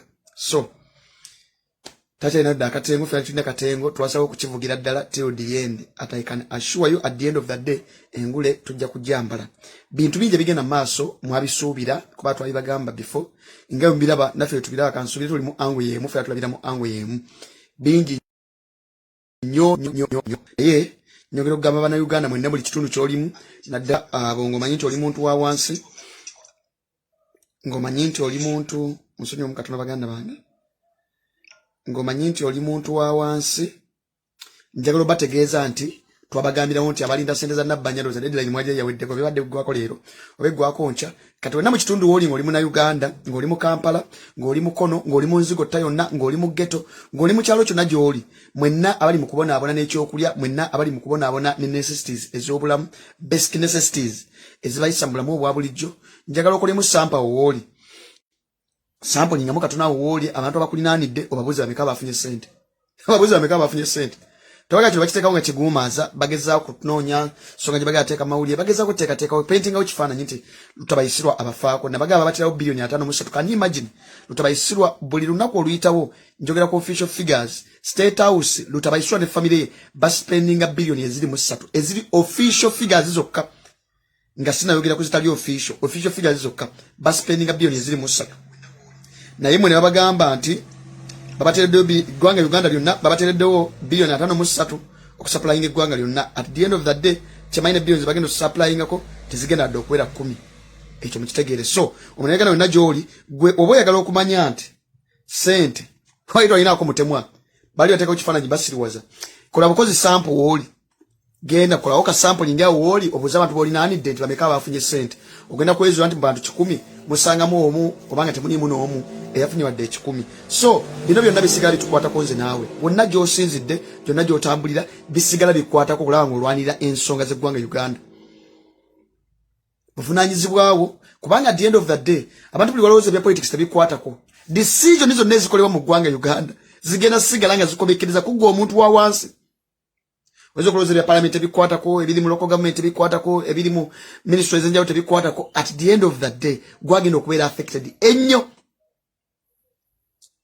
buli wana bakulembeza ababbi abekiwanyi botalonda abengamiza ku bana Uganda ba imposters kimaliriza nga the end of the day omuntu wa wansi nga gwe anyigirizibwa so mukitegere bulungi nnyo nti akyo kyali kigumaza na kubasiriwaza ekirungi time yaweddeko mwenna mukirete sente mwazifunye abazifunyeko nabaga bajja sampling y'abantu abatonotono ogeza ko painting awe kifananyi nti sente bagenda bagabira sente obusenga no busente oyogera emitwalo 10 na uli ati omuntu yabadde package nabaga nti buli household no kyogera mawanga agali mwensa nabaga nti buli household bajiwadde $10 ze rather emitwalo 10 je $25 awo roughly ka $25 obaka litwala asatu $3 noga no kyogera mbantu abali mu akategeera no baga nti buli nyumba buli maka agamu galimu abantu 10 agamu galimu abantu 15 galimu abantu 7 galimu abantu 5 baba wadde $30 $30 zibayise munako anamu 2 so ebyo namu birowoze ko baganda bange naye ebira mutuwanga alira bwe bulamu butambuliramu onaku lwaleero eggwanga Uganda liri matongo tuli matigga omuzungu kyayinza okuyita turmoil oba tuyinza okuyita crisis mu areas zonna. We are in a political crisis, we are in an economic crisis. Therefore omuntu asinga okubeera affected si utabayisirwa ng'omuntu, omuntu asinga okubeera affected si ye minister ng'omuntu, omuntu asinga okubeera affected si ye MP, omuntu asinga okubeera affected mu mbeera y'omu ggwanga Uganda ye muntu owa wansi olunaku lwaleero. Ne bagamba mulina okwasa esinga tools ziri 5 lutabayisirwa ezimu kuzadde asinga okukozesa ennyo myaka gina 35 ne buli tool gyadde asinga okukozesa tumu expose takyayinza gikwatako. Propaganda, malice, blackmail, diversion, divide and rule. Ezo tab. Every single day bali bakola scheme. Bakola waka planning buli bafuna ye embozi jibateeka mawuli engeno weggwako eno kasegwako for a certain period of time bayina jaji bakasukawo. Bakoyesa abantu abenjawulo, bakoyesa abantu bali mu media, bakoyesa abantu bali mu loza, bali mu opposition, bakoyesa ba sponsor organizations, bakoyesa ba academia, bakoyesa ba professions abenjawulo, bakoyesa ba aids abenjawulo. Inti balina work plan inti basobola ofuna buli mbozi dominating amawuli at a particular moment in time. Nga balina plan yabwe nti at a certain time ti embezo yo bajja gisikayo batekawo ate ekiboze ekirala. So basobola okubuukira embeera yonna eba eriwo ne bagikoyesa nga diversion. Nga diversion zino zimu kutuluta basobola gyadde akozesa. No, of course, media under state capture. Oluvalo capturing media, capturing media, mpapula za ulire, radio station, smart TV stations, zonani basi capturing. Baso oliko ese kintu kyonna kye babale, bateka kibozi kyabo kivuga. Ne kivuga. Soka ye tulwemu. Tulwe yokubiri, ya tulwe ya propaganda. Amawulire ga Uganda banamwe ba Uganda ebintu byonna bigatambula mu ggwa Uganda bigenda kuba bitambulira ku gundi eja ebifulumizibwa government yayo tabayisirwa efulumizibwa digimu yayo tabayisirwa batiyita propaganda kukuteekawo ekibozi nga kifu kukuteeka allegation balleging omuntu nga ebintu byamuteekawo nga bifu kati propaganda yemu kutuuza adde akozesa ebbanga lino lyonna. No wonder ebibozibozi bimulabe bigenda maaso ne bakasukawo kino ne bakasukawo kino ne bakola allegation eno bakola allegation ki naye kyemanyi ku mazima amazima obusiru obulimba obuyaaye n'obubbi busooka amazima maaso. Amazima lawo gajja goluvanyuma time yago netuka ne exposinga obulimba bwobadde otaddewo tosobola kulwana na mazima ekyo kibabulira time etuuka ne ku exposinga oba oyagala oba toyagala. Network asimanyi baganda bangu beeri etya network manna enzoga nyamu ennaku zino simanyi ndamutani so complaining simanyi if we can bear we proceed, if we can't bear then we cut it off. Tunaonyeta chetuzaako. Network is not good. Network is not good. Kangezeko kyusaamu ku tamino zange ndabe.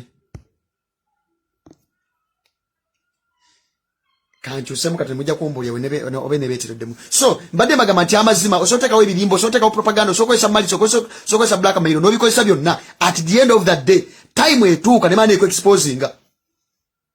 Kubega wote yagala. So kati emu kutuntu abaiswa jada akozesa ine banga lyonna ye tulu gye bayita ya propaganda.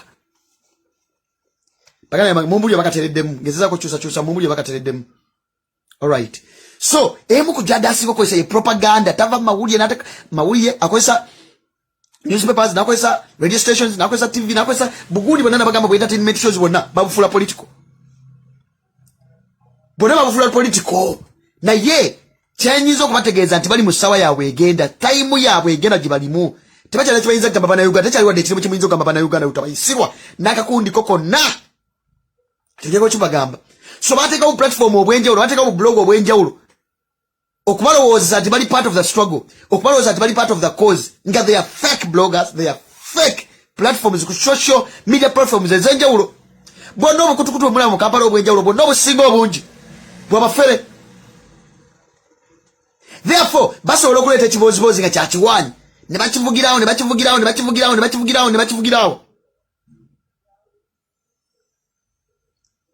ne bagezaako divertinga abantu bwobukutu bwonna bwemulaba mu kibuga Kampala bwonna bwemulaba obusinga obungi obuteekawo political shows muwaso obwefula tivuga ekintu kino ekya struggle bwonna obusinga buli fake kyabona basobola otandikawo emboozi ne bagivuga naye nga it is well managed it is well planned by the state it is well funded by the regime ogezaako tubuzaabuza ogezaako tekawo propaganda ogezaako tekawo malice ogezaako blackmailing abantu ab'enjawulo mu kibiina kya NUP nabo abagezaako kuvuga struggle nabagamba information is very very powerful teri kintu tabayisirwa kyatyanga information teri kyatyanga information ekikiriyo kubanga akimanya at the end of the day muba mugenda mu exposinga akimanyi mission yabwe gibajja naye emyaka 50 kino nkikubuulira bachajivuga bealikiddeyo waba kimanyi at the end of the day his excellency yamala dogirinya mutegere kutuukirira kati information ena abantu gye bafuna more song directed towards their mission ey'emyaka 50 nga bakanjubula bana Uganda nga babba bana Uganda nga bagezaako kuluutinga eggwanga Uganda okulituusa ku zero nga bagezaako kutigimbula bana Uganda ne bannansi mission yeno buli we mubuusa abantu ne mugezaako be-exposing mission yeyo muba mugirinyemu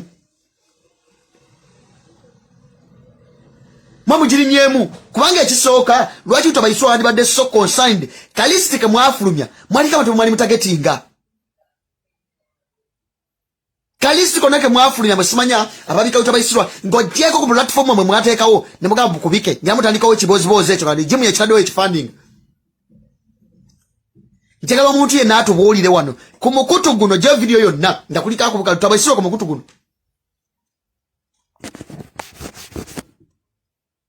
kuno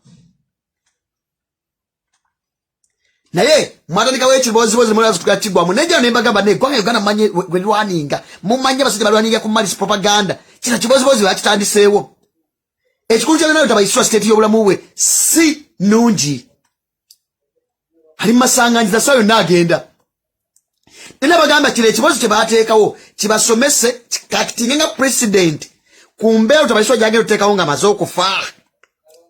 It is the same way wegera kwa lutabayiswa nga maze okufuna banyinya plan yonna nga bweri tebagenda kumulagira okumala emyezi 3 nembaga kino kibasomese kitusomese kituyisemu nga experience wegenda okubeera mu kirinde toza tubaswa agenda kufa lero ekira bamulangirire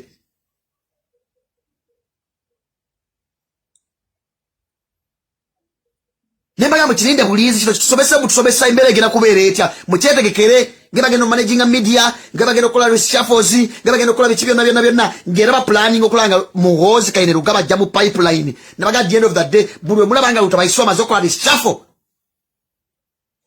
naja muhozi kaine rugaba nke vice president utiganga utabayiswa is number kwa nabalinda military coup abalinda coup dita bachimanyi teri ensita chayiza ku embracing a military coup sawa zero teyinza mwaso mu East African region ebikola mu Central Africa kati bachimanyi challenges zijana military coup nera bagamba eyo nembere basomese kwa lutabayisirwa ebirimbo byolimbidde eggwanga Uganda obato li mufungo mayita li mufu lwaki wera likirira ngomanyo li mulamu lwaki wera likirira kubirimbo byolimbidde abana Uganda okumala emyaka 35 kwa nini bakogeddeko propaganda bakoze batya 35 years down the road full of lies full of propaganda full of malice full of blackmail 35 years down the road Ojoli message oli to concern this baba akubise toto nonsense baba bamekawe mubise nga balamu But mekali jimu yo say all the extrajudicial killings is committing body jimu yo is committing body chitabanicho for 35 years down the road. Genocide, total massacre. Zemukoze mu region za Uganda ezenjawulo. Zemukoze mu East African region. Zemukoze ku African continent. Not only within Uganda, but across the entire continent. Across the entire region of East Africa.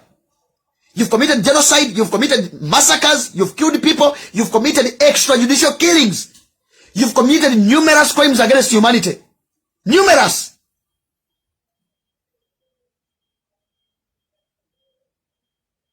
Massacre je mwakole kanungu. Nemukola massacre, nemukola genocide mu Northern Uganda, nemukola genocide mu Kasese Rwenzururu. Nemukola genocide je Rwanda. Nemukola genocide je Congo. Nemukola genocide je Somalia. Nemukola genocide mu Central African Republic. Nemukola genocide mu Africa yo namujikoze mu genocide ngoli behind all these crimes against humanity. Kati verse wali komando saba akubise bakubikise. Waba kubika bakubike. Tetotaka kumanya. Or was a simani, you've kept the world in total darkness for 35 years down the road. International community, you and Nogazako Jirimba, but simply because you wanted them to sympathize with you. What are the sanctions is with all the numerous killings that you committed in Northern Uganda, the way Kwasakoni, Nemugana Kanungu Nemutaban, Nemugana Bruchola, Nemochanga, Nemocha Bocha, Ngabikomi. Noganda Nzuru mkomiti nga massacre nemutabana batune mutabakaza bakune mutabasajja innocent souls. Katovayo siri wala mbese bakubise wabakubika bakubike. Kati bitu kwata nako. It is none of our business. Nabagamba lutabaiswa, you're presiding over a satanic kingdom. Your wife, your son, you're presiding over a satanic kingdom. You've committed numerous crimes against humanity. Kamudamu siriwaza abantu na atwine mujamu siriwaza abantu. Mwe, tamaina bijimu mudiringana yo. Tamaina basajja mudiringana bo. Fete tutaina dakatengo. Kale wadanya gwe patosmanya oyambala ekisatu kya majema jekirengeche bibombola obusajja bujja kunywa n'oba combat nyala giteekako. I love yakate mutwajiva mudda. It doesn't matter where I am. It doesn't matter obandi mu Uganda, obandi abroad, obandi Luda, it doesn't matter.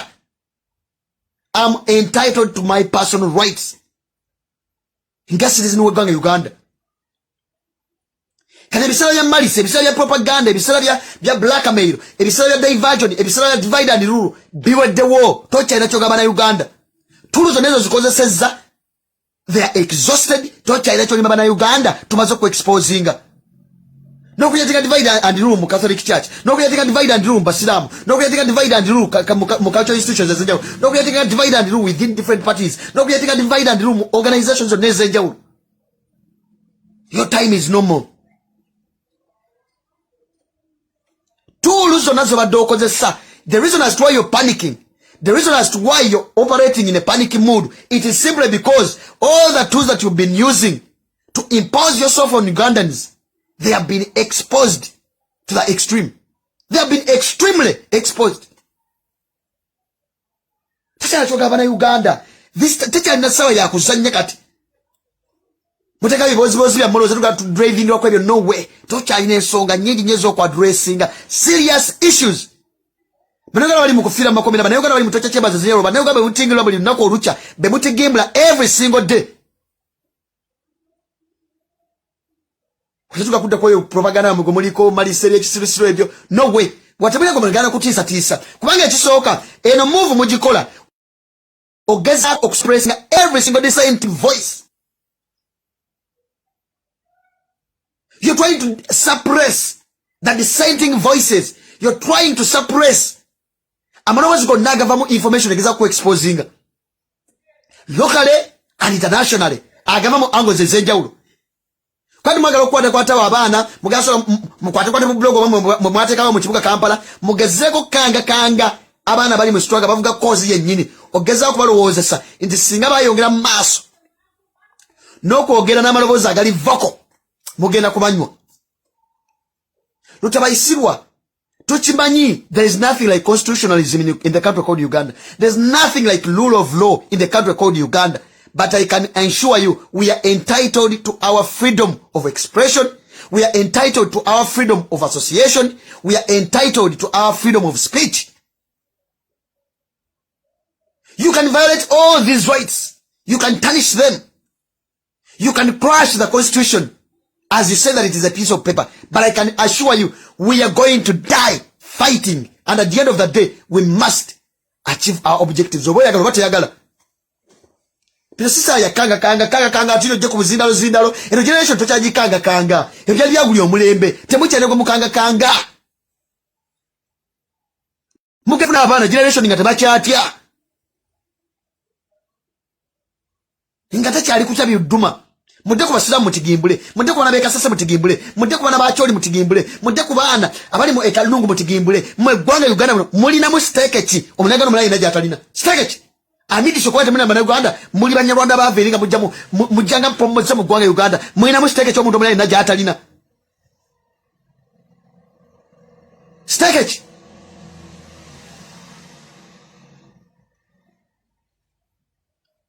okwesa bulire newspapers okwesa radio stations zenjawulo okwesa TV stations zenjawulo okwesa nimgateka propaganda terigwe mugenda kukanga so mugeza utiza abana bawo nokutiza abana bonna bali mu diaspora because you can suppress the dissenting voices. It is impossible.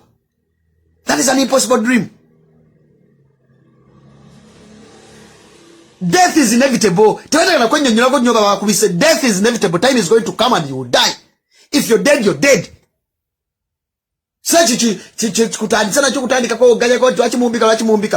It is simply because mwina program yammwe mwina plan yammwe je mutaga bana Uganda bategere ngoma zoko fa mutwale emyeze 3 ngati bana kulangirira munonyegere na jamugeza ko settinga environment mugeze Kenya je muyizo geza kulanga mu compromising institutions zonna je mu compromising bana Uganda olabengeri yona joleta mu kile kiwumba tutu kitabani kyamwe bwe kifuge gwa Uganda tosa kuletwe mu bulenge tosa kuletwe mu tamivu tosa kuletwe mu gwansimbu olozembo asobola okutegera okukaddana mu butano. That is impossible. Nabaga Mozi project is real, but we are going to fight that project till the very end. Till the very end. Someone who cannot even engage himself in any single civil debate. Bojetegerera bana Uganda bakadana mu butano. Kani kwogera otegerera. Kani kwogera otegerera. Kani bana mugeza ko tisa bana simply because bana bagamba ne singa kulo walero lutabayiso yagenda mayiti ya fedda kagologo sakalyawo nayo mulimo ogusinga obukulu kwe kuba Muhozi project kwe kuba NRM nakabinje konna kwe kuba system yo nojiteka kutaka yonojiteka wali without fear of contradiction. Ya project isinga obukulu nakulu lero kagodawolo zemo gakanga kangogira kangani teliko inakanga esokana okutega temutegera kikira kanobongo mo ekujanga babuyombu yimazi atwine esimanye nanga muje mogere byekisiru interpo joyogerako interpo manyekola yayo tisati sabana bali diaspora bageza kwogera mu simanyo. You can suppress the dissenting voices from the diaspora community. Tosobola bino mugeza compromising temuloza timaza nyemiza joba mbadde muzanye ne Kagame ne mugenda South Africa ne mutakuitik safe taking government ya Kagame muloza mwina kubanga muloza mwinaga magezi za okujjayo story ezo nti Kagame yagenda e Rwanda nata safe government critique ate nabagamba akabinja aka assassinating safe omusajja no munyarwanda ebyageza okuzoganya government ya Rwanda kwa nabona basajja banyarwanda safe ba mporoki safe gwabatire South Africa kabinja kamuka nakali butugimbula ba key figures mu gwanga Uganda kabinja kamu kakwesibwa government ya Rwanda kakwesibwa government ya Uganda okutugimbula abantu kati simply because ne South Africa je munyumya olokubanga utabayisirwa gwe ne Ramaphosa gwe ne Zuma mwina dategemiza mweze badde muzanye banga ino byonna mwavesa kabinja kamuke mwakozesa ne Kagame ne mugana mutugimbula no musajje South Africa or safe bamproach kaleberozo so obikola mu gwanga lyonna ani bosiriwalirako mudemo mageza agategeera oyo musajja mwamutake kabinja kamuke kata bana Uganda ne mumaya agenda odane mukwata basilamu ke kata ba key figures ke kata bakawesa ke kata bakirumira ke kabinja kamuke kata kagezi kano ke kabinja kamu ke batwa ali South Africa ne kata ono musajja government critique of Rwanda safe bankroach gwati South Africa Kawaza hizo kuda na venga na uza mugatiza tisa buli mwali mu diaspora. Ntibuso muchimayo. No way. Bulaya, US, Asia, sima kaga jajjawe tojita Rwanda, tojita East Africa. Katika game no musajja gwe mwakwata mukulu. Ovalo okutekawo ADF nga mwaba agitekawo. Omukwate Tanzania. It is simply because waliwo bilateral agreement, waliwo bilateral treaty between Uganda and Tanzania. Inti singa mukwatira omuntu yenna ayekera Uganda ne mukwate Tanzania oba ne mukwatira Uganda nga ayekera Tanzania. It is a mukwata. It's just the bilateral agreement between the two countries. Atina cho techawe government ya utabayisirwa. Chawe government yobote. Katoko ate mutegeera mulowooza mukyalizo koisa amateka ganjawulo agafugensi kati nago yawo vivenga musobola osokoisa international port international Interpol International Criminal Police Organization etula miliyoni mu France bokyayinza gikozesa bokukimalumbuye sasa kutiba peg sibana okutima bani bona mu diaspora tolina go kanga kasoke kunyonyola Interpol enkola yayo gwe n'emisango Interpol gye kwatako erina kukwata mmwe erina kukima mmwe mwasindikayo kasinje mwamusindika mu Interpol nga representative wa Uganda manye misango gyazanya agero tuka inge misango nangi mali muzanyisiza kutipuza na muze mwamutekako okuwachanja obutwa kutipuza nazi mwamutekako okugwanya kayirimo obutwa ye musajja yomu gwe mwatwaza mask eyataka gwa mu Interpol teweza yode omaka ne bamugoba yoyo kasinje Kasema bisimanya osoko esa diplomatic means okukima bali mu diaspora toyinako wadde tosobola kusobola tebwesi wazana kwesiriwaza. You have no moral authority, you have no moral grounds, you have no political grounds, you have no diplomatic grounds, you have no diplomatic authority. Okukima mu Uganda inasema mu Uganda ne waba afanana atya mu diaspora na lwaki emisango gyonna Interpol gye mwogerako International Criminal Police gye kimako omuntu kwamwetaaga okusomesebwa muga mwatandisa simanya military schools ezenjawulo mwatandisa simanya intelligence schools ezenjawulo naye obwongo bwammwe emitweje mujeta kuyiwa mukongo akategeera ekisooka International Criminal Police waje tuita Interpol operating mu areas zino 3 emisango 3 ejjuga mu bikabi 3 gyenonyezaako abantu ekisooka terrorism eyemu ekyokubiri cyber crime ekyokusatu organized crime kandi mutubulire mu bino byonna mutubulire lolo nti mulimu ogw'okubika omuntu mulimu ogw'okuritikira gavumenti ya utabayisirwa mutubulire mugire emisango 3 mutubulire kufenda kuliko omuyekera kwabongo mulimu na bayuka mbuyisimaze ekisooka ICC emanye bigenda maaso mu ggwanga Uganda UN emanye bigenda maaso mu ggwanga Uganda international community emanye bigenda maaso mu ggwanga Uganda as we talk right now. Don't speak your nonsense. You're speaking out of ignorance. You're speaking with foolishness. You're speaking with the stupidity of the highest order. Soko some Interpol. Emisango je kwatako. Terrorism, cyber crime, organized crime. Kawaja mugambe simanya oli aliso mukulembeze musimanya onayogera that is total nonsense. Ebyo munyumya propaganda wa mwere kachechele mwina ebitabikwata ku Interpol. It operates in a smart way, a very smart way. Tenga government ya dema sisi abatategera. That's Interpol. In fact, emisango je kwatako enakwata mwe kulade yakumpingu jijino wamanga. Crimes against humanity, child pornography, drug trafficking and production, political corruption, white collar crime. Bona be muzanyise emizanyo in the diaspora muzanyise emizanyo in the America be muzanyise emizanyo mansenze njawulo. White collar crime, child pornography, drug production and trafficking. Mutubuya kuba bene muloza mugako esa Interpol kuba bongo mabweta kuteka mukuma kupampinga mukokonga kategeera mwayika madinisa weba battery ya muliro battery musigade kwa 1% ili mukuwoninga ile kwa abantu bagamba pato mwana abasajja bagamba osajja ku byesimu abasajja bagamba kiba mwana abasajja no way. We are 100% aware of the international law. Tojimanyi bulungi nnyo ono musajja gwe mwatigimbulye South Africa lutabayisirwa akabinja kamakali mutigimbula bana Uganda akatigimbula bakawesa akatigimbula bakirumira ke kabinja ke kamu ke katta kuitikwa government we Rwanda kumate South Africa atike bizanyo maji nyonyo mafosa ne mujizanye ne Zuma kati kese mama tujibadde batugambira ye mukyalo gwe badipotinga kuba deportation in law kakugambe kino deportation mujina gwe badipotinga omala kusainia kuba za deportation forms mana zitako mukondo ate emisanga egitikisa abantu akaweddeyo government museze nyo zina mateka gazo either ngoyekera government eyo wamisango janjaga je misango je nagomola human trafficking kabera mwana bachikuba abali mu US abali Turkey abali Sweden teba mwade n'okutatoba mwade n'akatenga bachikuba alali kuongeza kuta baiswa kanga nigo kanga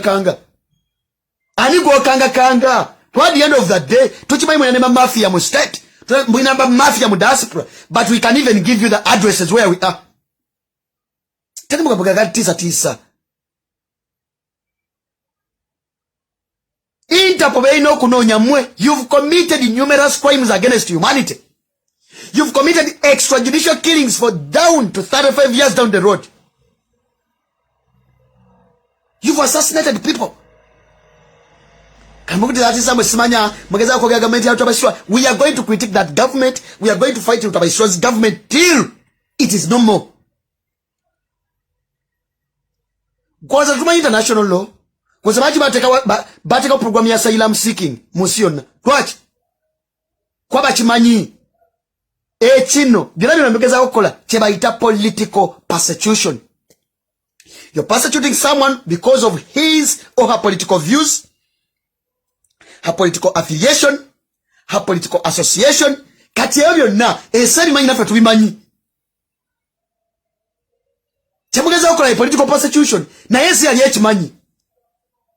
Ono mchanga mwesi bako kumwati kwa kesa zonaze muleta ze Rwanda emizanya mwe jabadde muzanya omuchanga mwesi bako Beatrice mwenyerezi gwe bati ko kuva mu US mwenyerezi ekyamutikisa yaina contribution yakola mu genocide mwali muzanyisa emizanya Rwanda ne mwite mabega mu US uyagana mu US Beatrice mwenyerezi nafuna nationality ya US wajifuna ne muleta evidence ngamulaga anti yali part of the genocide jemali muzanye Rwanda na mtole mu court ne msendesinga emyaka 10 mwaka kwa 2003 mama msendesinga emyaka 10 ne bamutika ne bamuze Rwanda Kagame na amukwata naye in actual sense mwamujanyisa data games ne muite mabega ne mwa evidence mu America kati binoloze mbagala kuchima omuntu musimanya itapegena kukwata sisegena kukwata simama mutwale mu International Court of Justice samulete mu gwanga Uganda simply because of the political views. That is an impossible dream. Muli mukulota nga mutula we muti mulote atwine obwongo bwo otalitse nawo kulowooza naku zilowooza nga kyenanga.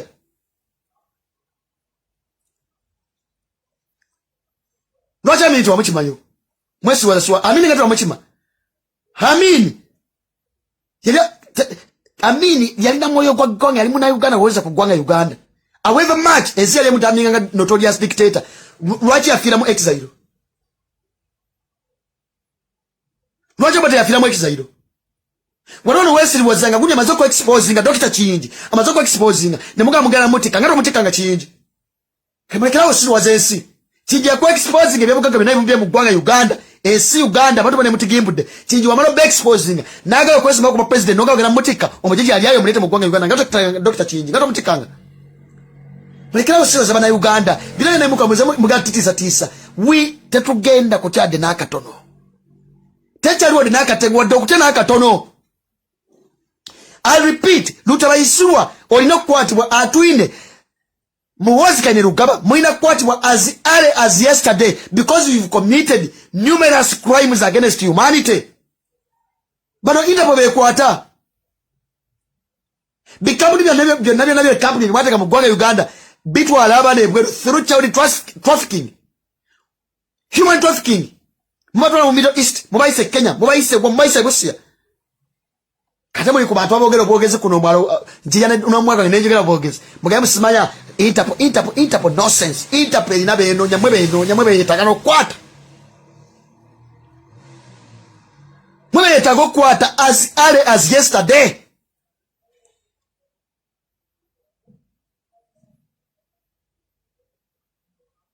Chofayo nnyo obo kimanyi oli mulamu. Chofayo nnyo kwewozaako nti oli mulamu. Chofayo nnyo. Death is inevitable. Change is inevitable. Time yayo wetuka. Newo kubendulu, newo kolocha, evetuse. Evetuse.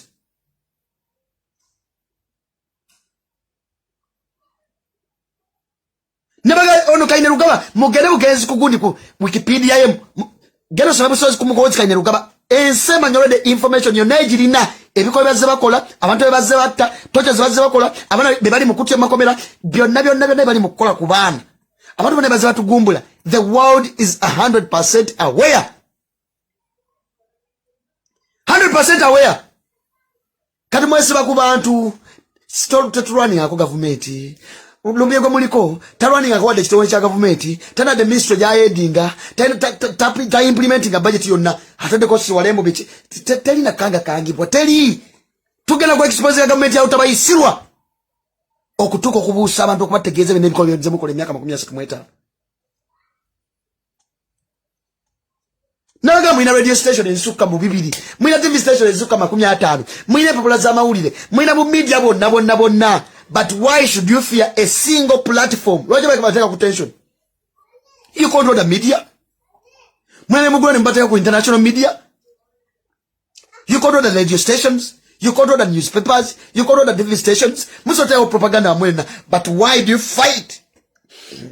Social media platforms, they mwana page, they must cracking and they must hacking. Why? Ask yourself a question. Why? I mean, this radio stations, so come bibi. Mwina newspapers, mwina TV station.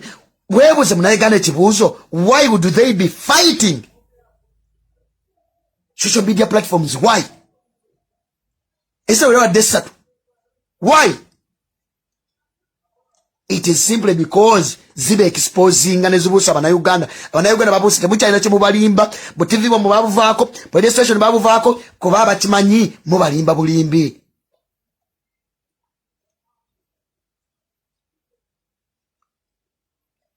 Mubalimba bulimbi luta bayisiro kimanyi bulungi nyo nekisaba nicho mwenna project je mulina yonna je mulina tumugavuga tugenda kujiwa mu amazi muchi bayi bulungi na kitabani cyangwa cyavengesa ku Bobi wali kicutinga bitoli ekisiru wa kitwitinga kibijayo kicutinga kibidamu simply because the moment his excess we yajja eno project najirinyamo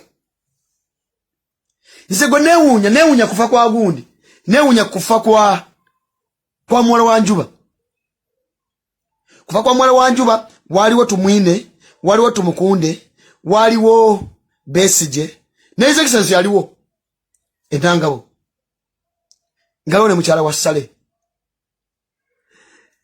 besije mu bigambo bye nga sibe pato Uganda siya muntu mulaye yenna besije nakola statement bweti nagamba badde wano ayagamba gundi yamukubira simu Jovia Sale Jovia ye mukazi wa Salimu Sale besije nagamba Jovia amukubira simu mwaka kwa 2017 either 2017 ku 2018 munamukubira simu namugamba aliwo mujasi simanya mama yamugambye bamuzibira akayumba webuze singa besije abadde musimanya alwana government ya utabayisibwa bandi badde bayina kakwata kine mukyala wa Salimu Sale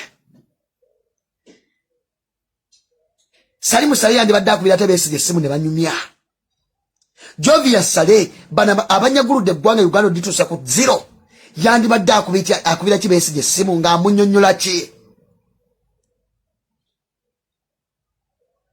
na yokuva his excellence we yajja bwati olujuyo nalulinyamu mission najirinyamu agenda yabwe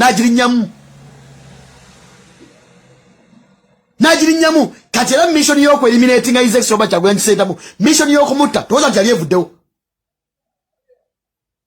tevanga wo na yolo bikolo tukola expose yo tabayisibwa entero zinaza badde engaging netugamba ensi n'olimba ensi bwalimba ensi ozolimba bana Uganda wakwata galanga n'omutta n'omutega ekiyonyo ekikadde ne muzanya emizanyo ne Salva Kiir muzanya emizanyo simane LRA SPL musajja watu John Galanga mukwano gw'abangi Southern Sudan ngene mutalo okufuna independence n'otega Galanga John ekiyonyo ekikadde ekiyonyo kimusanyawo n'olimba limba ensi mukadde kakenje mutfanya crashes nonsense Ejemizo ne solma zo kugitegeera nogati ne kigulenge kyereru ne kigenda mukasesero enzululu ne kitigibula abana abato ne kigirigwa abakyala ne kibagisamu engoye batambula bute All these extrajudicial killings. Kadona no siriwale. Kasanya nyole sema sema Interpol geno nyani. Nakunonya gwe kuteka kujeka nekitaba nicho. Nemuzanyisa nyaka ili memeza yo ndaje muzanyisa mu Northern Uganda nemutta abantu mu actually sub-region nga mwekwasa koni.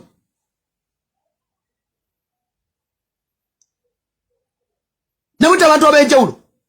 Umawona muzanyisa emizanya ejenjawulo nemukwata nyaka ilima notikawo kakasinja kumwali mukasindise mu Interpol. Kunyonyiye muje mwa eliminatingirako mission ye muje mwatekako nyaka yima okumutta je mwataka kakasinja ako nekatukiza mission ye musajja watu nafira kunyonya agere South Africa rather than Southern Korea kati bino byonna okubitegeera ate wali awo wegeza byekisusu kye munyonyolensi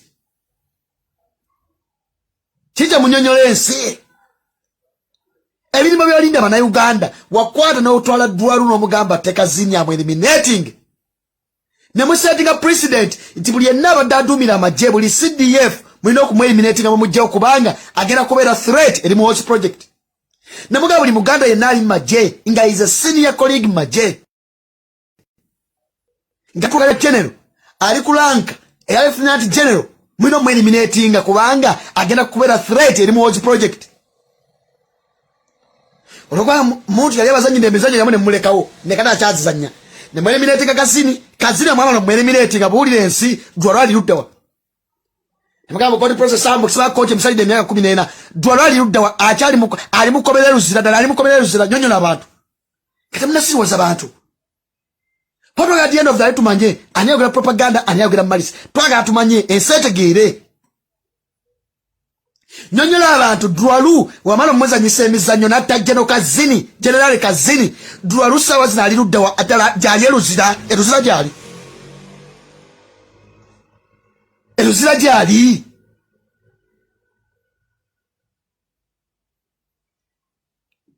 ebudde kwa nnemutandika obasiruwaza ebyekisiru dwalu eruzira gyali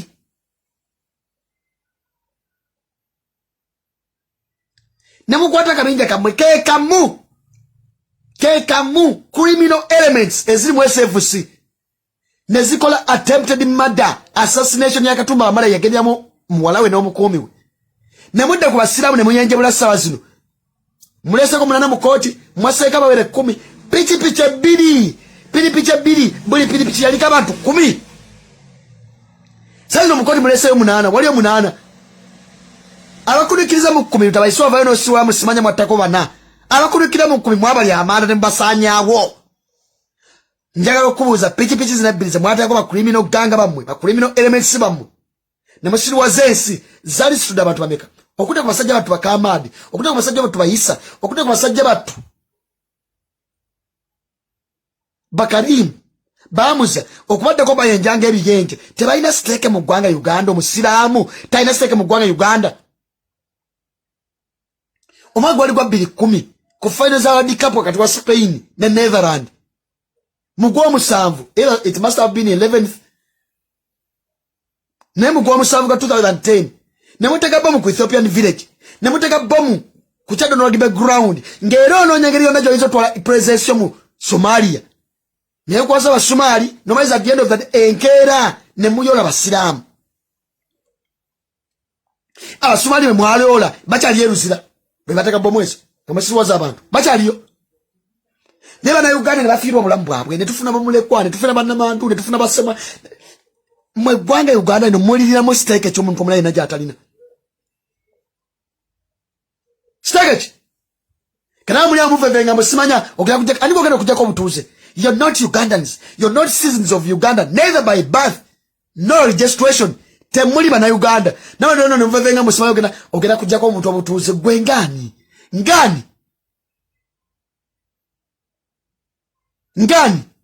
mukuta sente tuna ku budget ya Uganda every single financial year nemuza invite nga zikana zikola project ya Rwanda every single financial year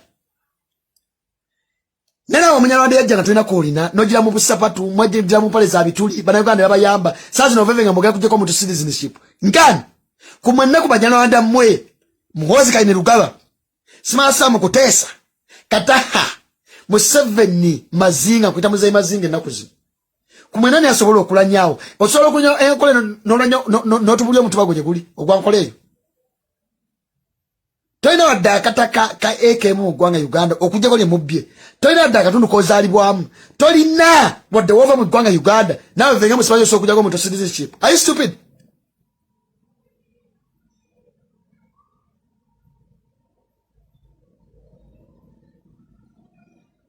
Tugamba fuiranga biyenje kubaza oje mwava. Kwa ine gwanga liliko badanyini bavyo. Seroje okwota goloza nti asawa zino pulemasa okwogera by'ekisirunga bwasobola munyaguludda bana Uganda. Nosane mwana wa Museveni mnaye ne kanisa Smash National Covenant Church nga gwe church okola mu kigwe ngokola mu kiwalemo okusumba kitaawo nalimo okusumba nnyoko nalimo okusumba baganda nalimo okusumba bakoba mwene kugwawe mu nyigulu ati kikazi kya lwabogo munawe simanya oyina church number you presiding over that church ngani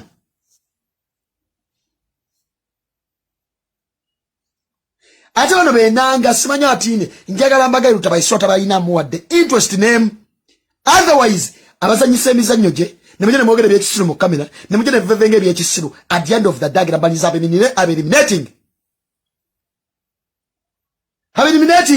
twagamangano Kaweesa netugamba Kaweesa twagala bya kisiru mumaze okutta abantu mu lwezululu Kaweesa najja nayogere by'ekisiru Kaweesa ngalowoza gwakolera amuliko nnyo bulo Emiliano Kayima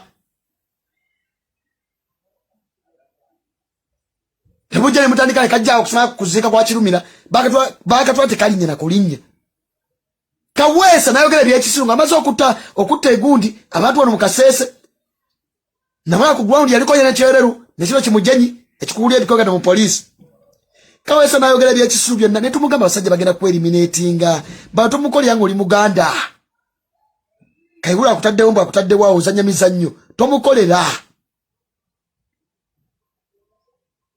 Wamala okuzanya emizannyo gyamayinza nakweliminating oba oyagala oba toyagala kati muzeyi mazinga lutabayisirwa kanywa musaayi njagala olowooza nnyo woba okyali mulamu okyali mwakategeera abafuka baziike bafuba nnaabwe sinaawe mulambo gwogera gwoba omanyi nti oli mulamu death is inevitable kikyo kyanyonnyola ensi kikyo kyanyonnyola ensi Abanayuganda tebakulonda Abanayuganda balonda Isaac Siroma Kyagulanyi Ssentamu ekyo kimanyi bulungi nnyo so mupakinze mu mbizi Rwanda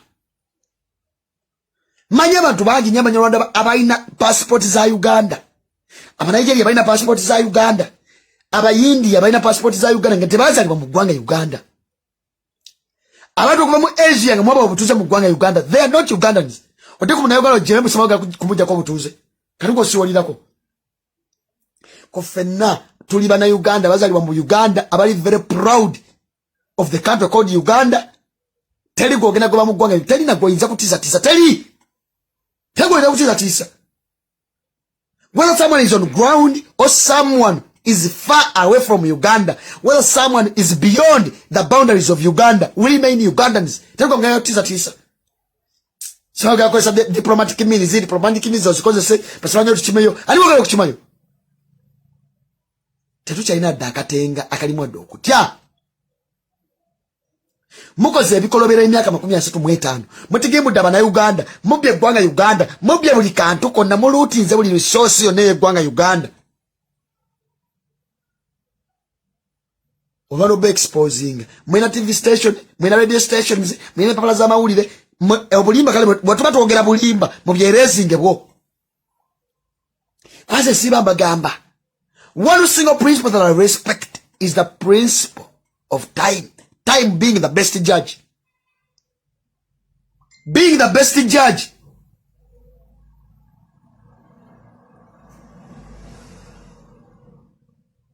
Also, cause the minimum of so cause propaganda. Na yet could be never Uganda to Bagamba at the end of the day, never took it. Pia never took it. Kati eno message again, never mulenge. You've committed extrajudicial killings. You've committed a number of crimes against humanity. Njagala ojebu nekirowoza ekikuli mu mutwe nti oyinza okutegeera Bannayuganda bukaddana mu obutaano. Muhoozi Kainerugaba omugu w'ensimbu omutamiivu waddanga atali mwadde amagezi agategeera woba okyalina ekirowoozo Ngo China kirowoza bino byolowooza mu China niza njoyinzo zanya. Mu China kirowoza kigenda fuga abana Uganda. Kino okubuulidde nga sirimu wadde without any single fear of contradiction. Sina kitamiiza kyenkozesa. Ebyo biveeko no birowoozaako. Eno ggwanga Uganda si bya Bwakabaka. This is not a monarchy. This is not a dynasty. Timwazimbirawo byansikirano.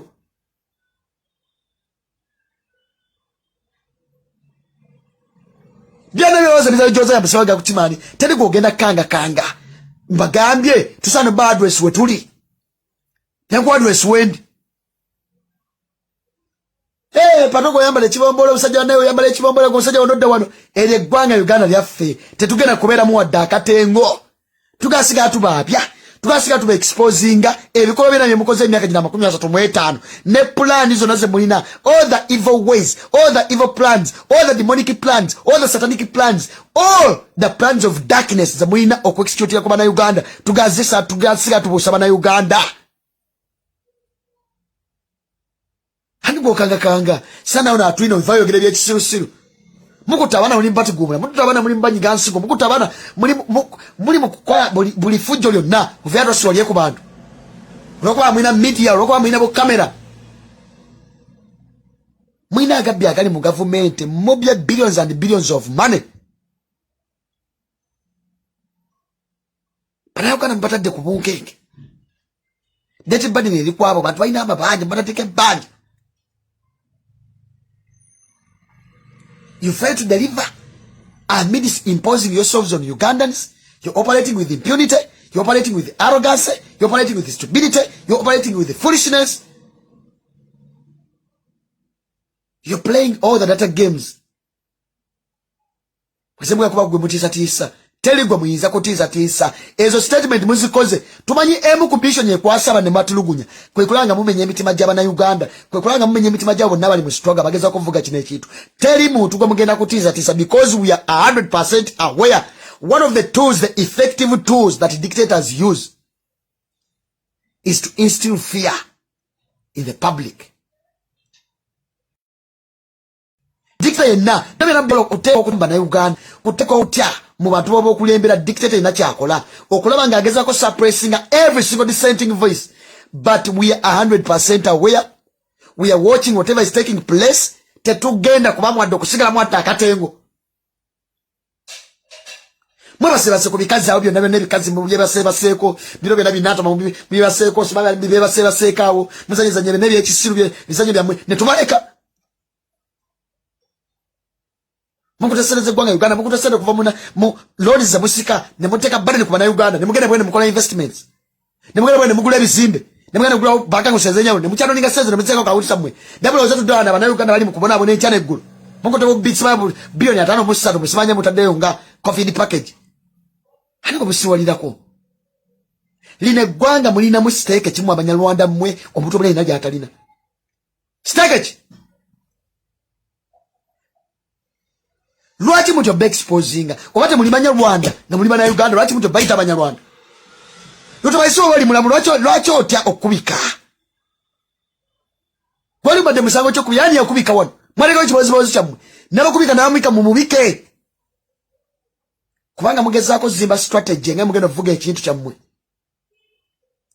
ngabaliza kabagambe kino mozi project ziri tugenda kujikuba jiteka kutaka nabagamba mission is very clear notaraiswanga mazokufa bagenda kuorganize ka video kabanga baka kwa nga kali fresh nga chali mulamu bakateka ku UBC ngalobera kele gwanga ngolede maiti mufu banaenda ku UBC chano zo nesi kade zili nkika ka video ku UBC bagembe yakoze press conference nga tikiza mbanyamuli wa COVID wanaita wakabanga bajja kuisa statement lutabaisoma zo kwa chef of ministers evem state house communication evem state house wana vayo communique ebagamba ati bamazo kwa chef muhozika ne lugaba bamulesenga vice president lwachi mukiro kyo nanga kyebewala kyekirye kya mitale kubmo je mwadde mulinda tutabasuafe amajika taking over kwamanyi challenges zago lwachi kwa kimanyi mu constitution mulimu akataya kagamba ati president singafa singa resigninga oba singa jibamu obwesige omuntu abatekinga over yabera vice president kati kibaga ki planning ile myezi eja esatu nga utabayiso ali mu kabuli nga mufu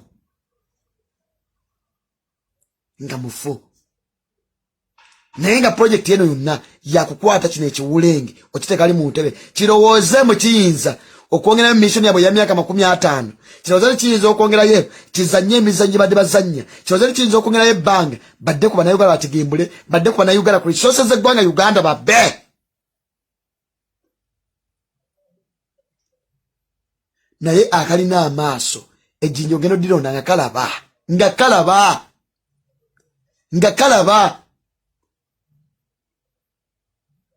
tabaiswani bokanga saga kuchima bali Germany ogaya kuchima bali Sweden ogaya kuchima bali Bungereza ogaya kuchima bali mu US ogaya kuchima bali Turkey total nonsense. You do not control the boundaries of any of these countries. Yatojiza East Africa nyoza nyine mizanyo totojise Congo totojise Somalia totojise South Africa nyoza nyine mizanyo jamu ISIS nawe kwagala bemwa kwa Bashir Omar el Bashir ngamaza okulabikira ku list ya ISIS bazo kuteka sanctions nagenda South Africa watuke South Africa nebagamba Zuma mukwate Zuma namutolose ekiro nga ISIS munonya Interpol yagera mukwatirayo wamutolose ekiro gwe utabayisoga kenyine mukulwairako okwa 2016 nokwata Mugabe nokwata Omar el Bashir nomulete Kampala ISIS nese ekiwandiiko Interpol nese ekiwandiiko International Court of Justice nese ekiwandiiko negamba inga nekuwesa wabili zokka okwate Omar el Bashir no vivenga with arrogance nanyo na Sudan kana wasi wa mochainzo kwa isa diplomatic means chi. You've killed the image of Uganda internationally. Wakano no musajja mu bimunno mukutesa namuteka mu UN naga baba billions and billions of money at that international level.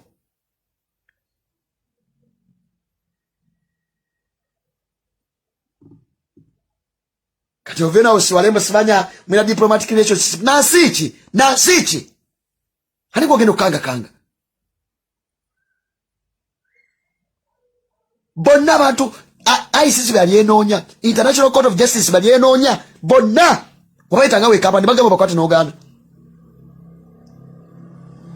wagende Congo no by resources gotoge sazi ne gwange Uganda libwanjibwa billion US billion esuka mu 10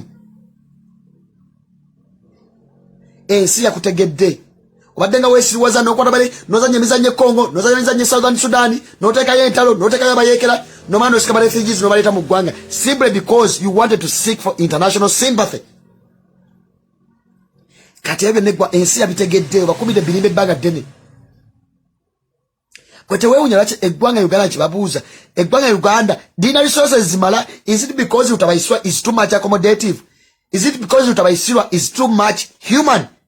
Na ita bale refugees abali mukakadika mune ekitundu nabateka mu gwanga Uganda kwanga toza tena diru jabala haga kusika bazungu eriyo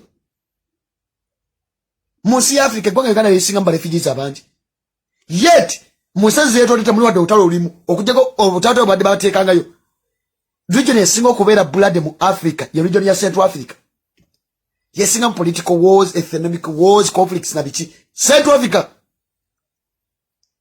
nego teweweza nga kibuzo lwaki bukadde buge na bukadde biyo baloshijiza bali mu gwanga Uganda why olagala tubabisiwa bafaako nnyo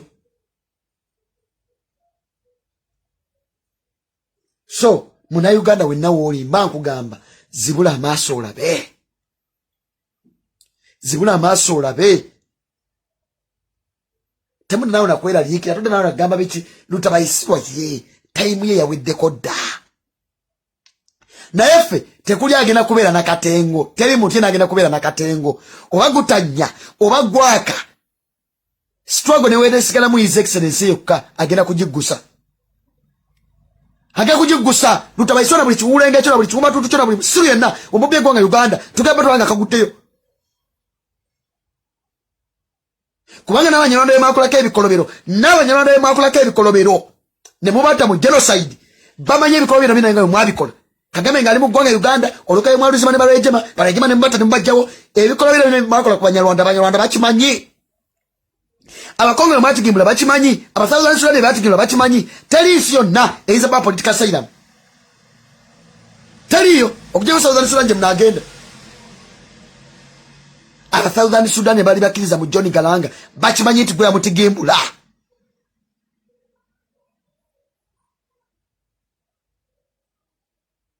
Terry says about immunity so kati mukola bina mukola munoza mujja kudukira Rwanda Rwanda abantu bakola kebikolobere Rwanda aba muleko abali eyo bannamwandu abali eyo abantu abali eyo nemba kola kebikolobere bakyali eyo bachabalinze oyo Kagame walivako data game zone zibadde mujja muzanya ensegena zitege nawo tubagenda bateeka mu kona abanyige so teri wadde okutiitira todalanda kutiitira bwe alepato banemwogera busajja teri gwe mugenda kukanga kanga tena gwe muyinza kulowooza nti mugenda tiisa tisano mugenda teekako empingu no way ate mulina buyiiza you're not Ugandans obalowooza nti mulina omuntu gwe muyinza okuggyako obutuuzaani lino eggwanga Uganda tulinamu stake temulinamu wadde stake neja bajja Rwanda mmwe temulinamu wadde stake nemu tulinamu shares tulinamu interest ngaba na Uganda our roots are in a country called Uganda, in the country called the Republic of Uganda, the part of Africa. Katemu tuena kumpekea kutiza tisa. So, baganda bangi, muzikirize, masibulire wano, bagaliza akawungeza akalungi, wamu ne weekend ennungi. Pato Uganda, omuntu wa wansi, Mukama Katonda, abantu